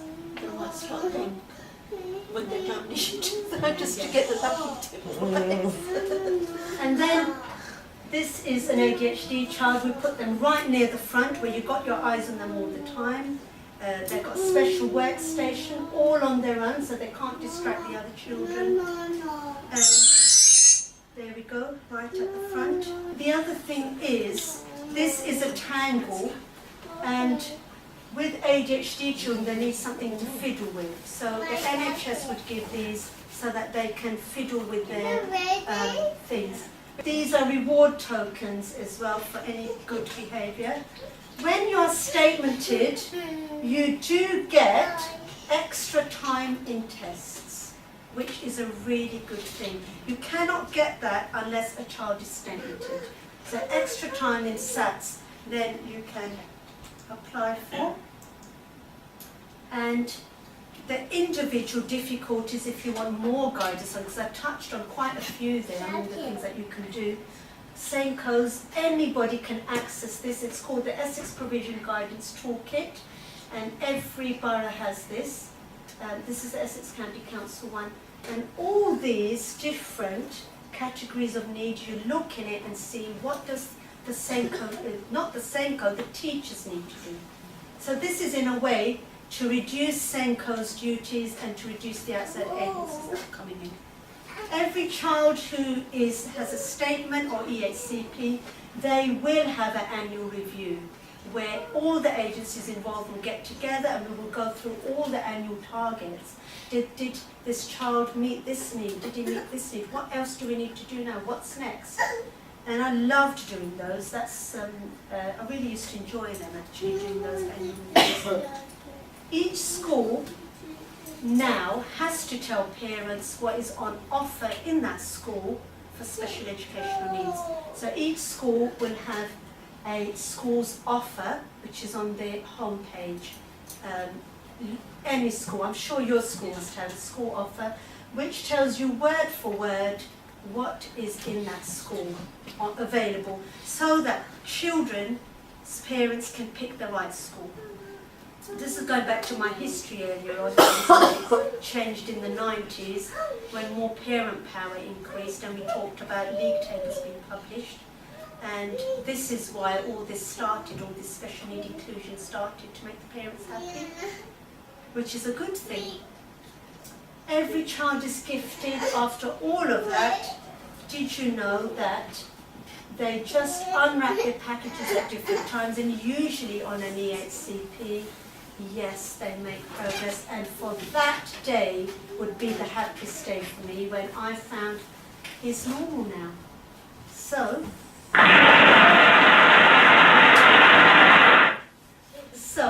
which step have you reached today? At the beginnings, I won't do it, I can't do it, I want to do it, how do I do it, I'll try to do it, I can do it, I will do it. So at the end, yes, I did it. The child then reaches all their targets, okay? And then, you know what? We can remove them from the register. only then we can remove them from the register. And this is where I would put my foot down. Parents would say, we want our child off that register, we want their records shredded. No, sorry, I'm not doing it. Once the dad threatened to take me to court because he didn't want his child to go to secondary school with a label. He wanted me to shred his records. So I had to contact the LEA, and the LEA said, you can't do it, otherwise you'll be out of a job soon, love. You're not allowed to do it, it's illegal. Once they're on the register, they're on the register, and it's up to you to decide. It's the welfare of the child. If the child is going around strangling other children, how can we take them off the register? And the other school needs to know anyway. And for the information of the parents, the next school, even if your child is off the register, will know they were once on it. Because 9 times out of 10, when they start a new school and they reach teenage years, it's all going to come back. Mental health is going to come back. Behaviour problems are going to restart. A lot of the time they regress a little bit when they start the new schools. It's a new environment, new boundaries, everything. So, let's now look at the SEND register. How can we remove them? Children of learning difficulties will be removed if their academic levels fall within or higher than the average band for the same age. So again, we look at our grids. Oh, they've reached the right level now, we can take them off. That's the first thing. Children who have a diagnosis will remain on the SEND register if their difficulty has any impact on their education. All children who are removed from the register are monitored under the borderline part of the SEND register, because it doesn't mean it just goes away, it just means they're better. According to the Education Act 1996, the school has a duty towards the child. So this is where they wrote to me and I said, I can't shred that child's file, I'm sorry. After all that, how do you think special needs was in our school? Those of you who saw the whole of that talk. Do you agree? Very good. I think it was Very good. Outstanding. with you there. It was outstanding. The special needs children made more progress than the other children. Did you know that? Than the normal children. That's what the Ofsted inspector said. So they made 100.8. So school performance is significantly higher than the national figure for this group. And our SEN is there with a statement on EHCP, and it's above 100% progress, 108.7, 101.8, which is higher than the blue figures, which was for the rest of the school. So yes, it does work. All this intervention does work. And all the other programs as well that we are monitoring, they also tell us that those children have made progress, even if they don't come off the register. This is how I would portray to Ofsted. Okay, right. I'm hoping we're going to get lots of questions. Can we have number 1, please? Brilliant. Okay, can we have questions, please? Yes. So, would you recommend that schools have sent children within the mainstream education, like we have in hearing impaired unit? Do you think that's a good thing? I think that there's advantages and disadvantages. The advantages are, I think it's really good for other children to see that there are different kinds of children and they have different abilities, and yes, some look like this and some look like this, because that's the real world. When I was at school, I never saw anybody disabled at all in school, and I'd go shopping and I'd see someone in a wheelchair, and I used to find that really strange. So it's good to include, it's good for inclusion, and just like it's good for white British English children to see black and Asian and different colours, Chinese, it's also good also for everyone to see different types of people. Everybody's not the same, and that's the real world. At the same time, I felt towards the end, just before I left school and then went up to university to teach special needs and things, I felt it was getting too much for primary schools. The needs of the child were so huge that the whole school had to incorporate lots and lots of money. We had to widen corridors for wheelchairs. We had to install disabled toilets. we had to make certain things in the playground for children who are disabled. And because of that, it was too much money and strain, and the specialist staff were not in place. Towards the end, we had to learn how to restrain people. How did we learn that? We had to go to the special school to learn restraint training. Like the boy I told you about, that I had to restrain without any training to keep him under control so he doesn't run out. For his mum to come in and say, "Don't worry, George," which I'll never forget that day. So things like that. I think there needs to be more special schools for the very severely disabled, because a mainstream school with the normal national curriculum cannot deal with that, and their staff are not specialised. Whereas, you know, special schools, they have specialist teachers, the ones that come in and guide us in the classrooms, and it's 4 or 5 per class only. So it's much better, isn't it? Wouldn't So that this- create segregation? So, you know, would it not be better to have the additional specialists within a school, so it allows you to see that you have a different That types of is an people? excellent ideal world, but we don't have the money. Oh, I'm just saying, Yes. instead of creating a... That would be really good. Separate, yeah. Actually, Absolutely. some schools, because you mentioned, but I couldn't really hear that bit, but didn't you say that you've got a hearing impairment specialist? we have a hearing impaired unit where we have deaf children. So they'll do their maths and English in the unit with communicators and specialist teachers. There you And then go. they'll be incorporated into the mainstream classroom. But where we have the issues is children that have autism. I think there's been an increased number of children that come in with autistic children. Yes. And some of those children are, I mean, the high-end autistic children, they're fine. I mean, I have a boy who's autistic but is intelligent, he's high-performing autistic. Yes. On the other end, we have a child who's autistic. He's now in year four, and we just feel that the 4 years he's been there, he's not made at all that much progress. So I'm just thinking, and I think the talk is now to try and move him onto a special school, because the school that we have is not Yes. benefiting him in that. I mean, towards the end, there were 2 children in my school who really were not really suitable at all in the mainstream school. She smashed a window with her fist. In a special school, they probably wouldn't have windows, they would have some kind of bouncy glass or something, do you see? They would have a breakout room where she could go and lash out all her feelings and specialist things, you know, and the schools are already widened corridors and disabled toilets and huge doors. Whereas the normal schools, which were built in Victorian days, a lot of the normal schools have to be completely refurbished and to incorporate them. I think for the very highly disabled, I feel special schools need to be there. But for the additional needs, the extra needs, like I spoke about, something like your school is ideal to have a little specialist unit and where they go for their lessons and then are with the rest of the class for other things. I think that's brilliant. But London schools do have a lot more money as well.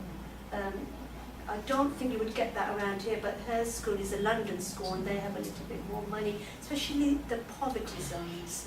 You know, Basildon, Dagenham, those areas, they get a lot more funding. Yes, they get a lot more funding. East London, they get huge amounts of funding. Newham schools are rich. Newham school is a poverty-stricken zone, and you go into the school and you think, oh my goodness. I was a SENCO in Basildon, and we had a whole room this big of special needs resources because it was an action zone and the government had given hundreds of pounds of money. And I came to Brentwood in a little white English village, and I started there as a SENCO, and I said, "Where's your special needs room?"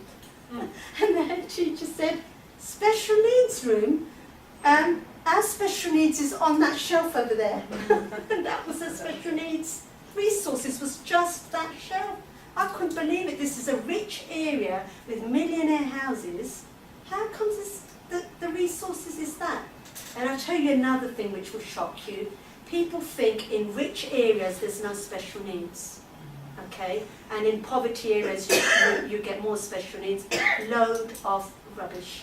When I moved from Basildon, which was 22 on the register, and I moved to Brentwood, high class, upper class area, 44 on the register, double the size.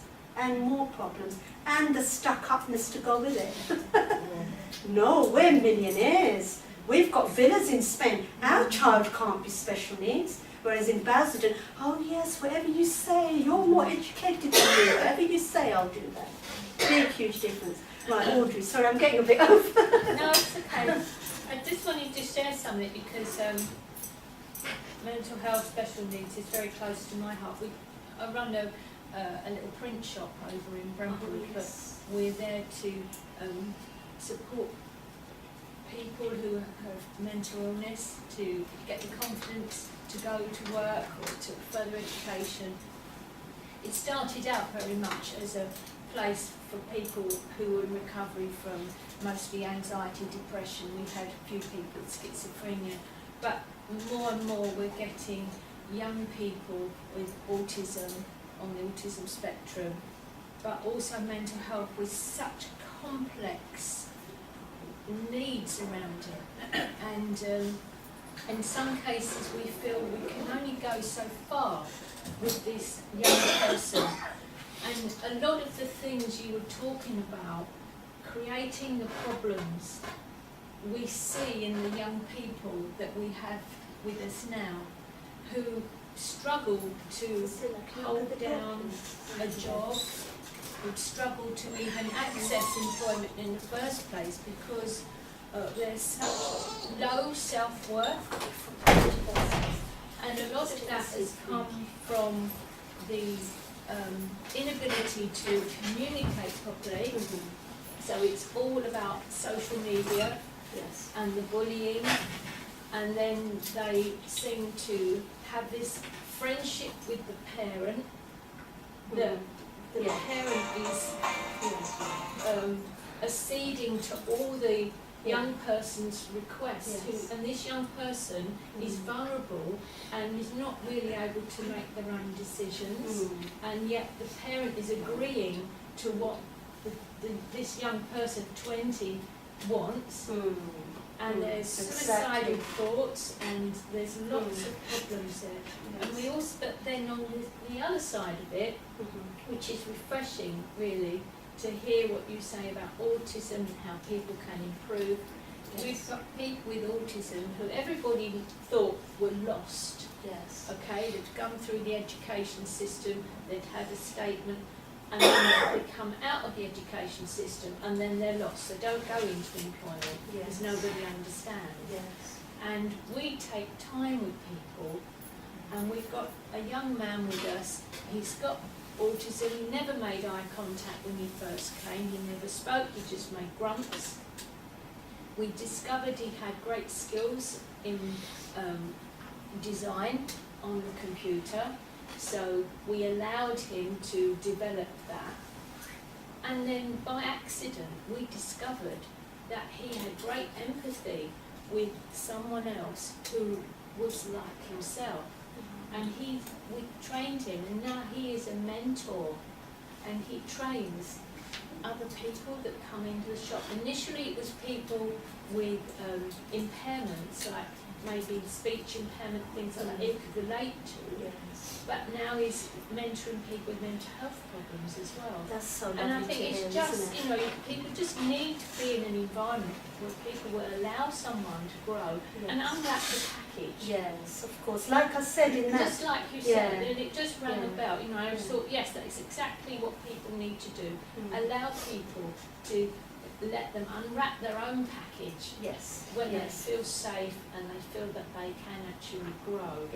But I think there's the other extreme with our young people who are lost. They don't know how to communicate, they can't answer the phone. How can they go into work if they can't communicate with a customer or even a colleague, or express their feelings if somebody wound them up? This is where the mental health comes in, you see, because they bottle it. Bottling Self-harm is one I didn't touch on, but when I first started my SENCO role, it was only heard of at the secondary level. By the end, primary level, there was at least 4 or 5 children self-harming without thinking. Like one of them would pull out their eyelashes, and the other one was on the corner of the table was rubbing her wrist. and there was another one scratching herself until it bled and wouldn't stop. That's all self-harm, you know, which is all internal. Causes, Yeah. it causes skin. Yeah, because he can't let his frustration out verbally, he lets it out on himself. But while we're on the Brentwood, on the community tree, what you were talking about, your work and everything, Audrey's absolutely brilliant. I don't know if you want to talk about this because it's got so much help there, hasn't it, for children I've who've just, got special needs. the community tree developed a few years ago in Brentwood, and it was brainchild of our organisation because we didn't actually know who else was out there to help the people that we were helping, and each other actually. And we were trying to, it's nice to deal with someone holistically, but if you're not a specialist, you fall down and you put a lot of stress on yourself. When we discovered that there were actually other organisations out there who knew more about a subject than we did, we started pulling them together. And the community tree was a result of that. This was designed, the tree actually was designed by someone who had been suicidal, who is now holding down a job and doing really well, I have to say. You know, lots of success stories in our place. So we had it in Brentwood. We had initially 12 organisations who came together around a table, and we would share about what we did so that we could give the very best to our clients. Because when you know what's out there and you know the people, you pick up the phone, you say, oh, I've got so-and-so here, they've got this problem, can you help? And that's how it worked. My dream was to have it to go across Essex, and I didn't know how on earth little me, with no resources, would be able to do that.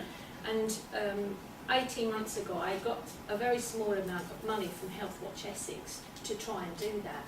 It's been really difficult, I have to say, because in the end, I'm working with local councils whose will turns like this, really slow. And mine goes like this, and theirs goes like this, and I say, remember that email I sent you 2 months ago? Oh, I think I do. And they have all these different stages that they have to go through to get approval for different things. But anyway, the result is that next week, next Tuesday, the Basildon Community Tree is being launched. Sidra is really, she's such a busy lady, but she's coming along to the launch, and I'm so pleased. And Women Together is part And of Women that Together tree. is going to be on Part of the tree. the leaflet. Yeah. Now, I don't have money for leaflets, but we did have money for a website. So at this stage, we've got an Essex Community Tree website with the Brentwood organisations on, with a PDF that you can download, keep on your phone, or print one off if you want to, and we have exactly the same for Basildon. So from after next Tuesday, you'll be able to go onto the Essex Community Tree website, go to Basildon organisations, you'll see a bit more detail about what they do. There's also about symptoms of anxiety and depression, and it will grow. But there'll also be a PDF of the Basildon leaflet that if you were working with someone or a parent and you wanted to actually give them something to take away, then you can do that. But already on the Basildon and Brentwood leaflet, there is, you've probably heard, I think Jodie came to speak to you, maybe within the last year, from BOSP. Yes, And she if you did. have children with special needs, BOSP run a respite activity, well, I think it's more than one, and you can have about 4 or 5 hours to go off and get a break, have a meal, do something on your own while your child is being really looked after in a brilliant way by specialists. And I think that's maybe in Basildon and Brentwood they do that. But there's lots of other organisations that help in different ways. And I'll Yes, leave we'll that leave with that you. here, actually. And so I leave this Thank here, you very but much. I that's think we had generally what one that is. It's all about question more over information. there. I think we both and had then one. we'll activate it. Probably the same. Just where do you stand if the parent doesn't give consent for you that's to my do that? I'm question. sure it might be the original test. Then sort of does that You know what? We can't do anything legally. right? All we can do is warn them. And do you know what? Later on, they always find out.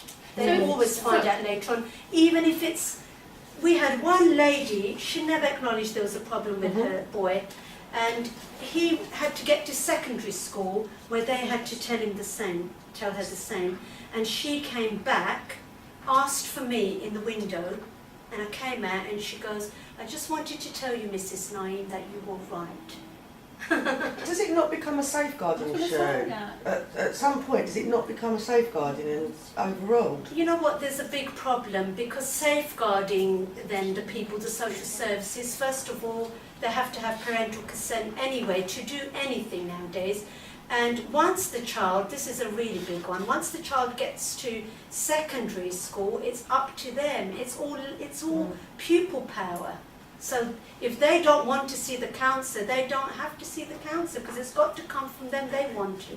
The problem is they don't always recognise, because of their needs, that they've got problems. Just safeguarding for other children though as well. If you're saying they're going around hitting and whatever, and Well, it's if not it's being hitting, that's a recognised. little bit different. If it's Someone just with a disability. literacy and numeracy issues, and you know, it depends on the behaviour. But It's very difficult, and you know, I'm sad to say this, but it's true.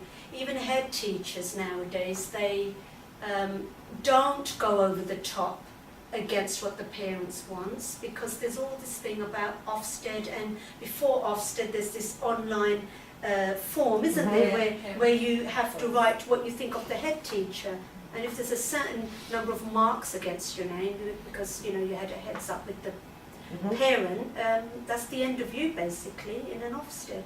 It is very, very hard. Do you think that's why, I mean, I talk to parents quite a lot in Basildon, and they say, oh, they sent Johnny home again today because of his behaviour. Do you think they're just sending them home? Because that mum doesn't think there's anything wrong with Johnny. Yes. So if she's not going to agree to have the test, the school got no other thing to do than to send him home. Yes. You know what, from my understanding and experience, the school is never wrong. The school will do everything they can for the well-being of the child. It's to help the child. We're loving and caring teachers. We're in that role because we're loving and caring. And our role, our job is to help the children. So this is exactly it. So when the mum doesn't acknowledge there's a problem, doesn't want behaviour specialists to come in and look, or any interventions, they can't do the interventions without him going on the register anyway, can they? When they go, no, there's nothing wrong with my little Johnny, he's absolutely fine, then the only thing they can do is to ring the mum and tell them to come in. That's a little bit like the case where I talked about the child who attacked the head teacher, and the mother really didn't think there was a problem. She kept blaming the school.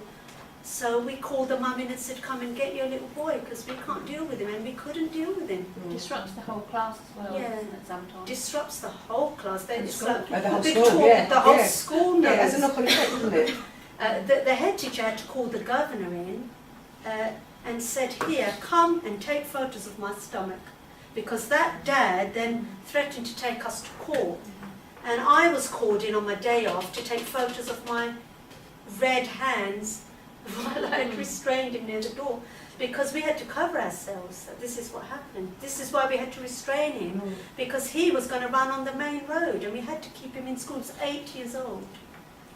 You know, very sad situations, but I've seen lots of good as well. Like I said, I showed all the good things at the end. Lot of progress, lots of progress. That's what made my job so wonderful, actually. It used to make my day when children would achieve their targets, and that's what makes a teacher happy, because you think, wow, that child learned because of me. For that child, yeah. Yeah. And parents, they do learn, because then they take their children out to another school and it's the same story again, and they think, hang on a minute, that other school said that as well. Then they acknowledge there's a problem. There was another boy, he had dyslexia, and we kept telling the mum, no, he's not. Took him to another school, and the SENCO said the same, exactly the same. And then she did put him on the register, and I felt sad. I thought, why didn't you do that here? Sometimes it takes a number of years for them to get it. But it's always when they've also got that disorder, I've noticed, because to acknowledge the child's got it, they have to acknowledge they've got it. You think parents would want to help their children? They'd want to do the best. But the stigma was there, you see. The stigma is still there, by the way, but not as much as it was at the beginning. The stigma is still there for mental health, for anything. Yeah. It is still there, so they don't want the stigma. Especially Essex mums with the heels and all the nails, you know, they don't want to be shown that their child has special needs. Or it goes completely the other way. Yeah. Or Yeah. the child there's nothing wrong with, and they look it up on the internet and they come in and they go, oh, he's got this and he's got this and he's got this, and actually it's the mother that's got that. Yeah, We've had that. Oh my God, big time we've had that. Saw the dad the other day and had to run around the aisle of the shopping place because I didn't want to talk to him. It's very hard in Brentwood. I do not Yeah, go I shopping know. in Brentwood. Yeah, I You know see what you all mean. the parents Yeah. and all the children. Yeah. Right, I think we better have active Essex now, and then we're going to have lunch. So please stay for lunch. Sorry. I should be now.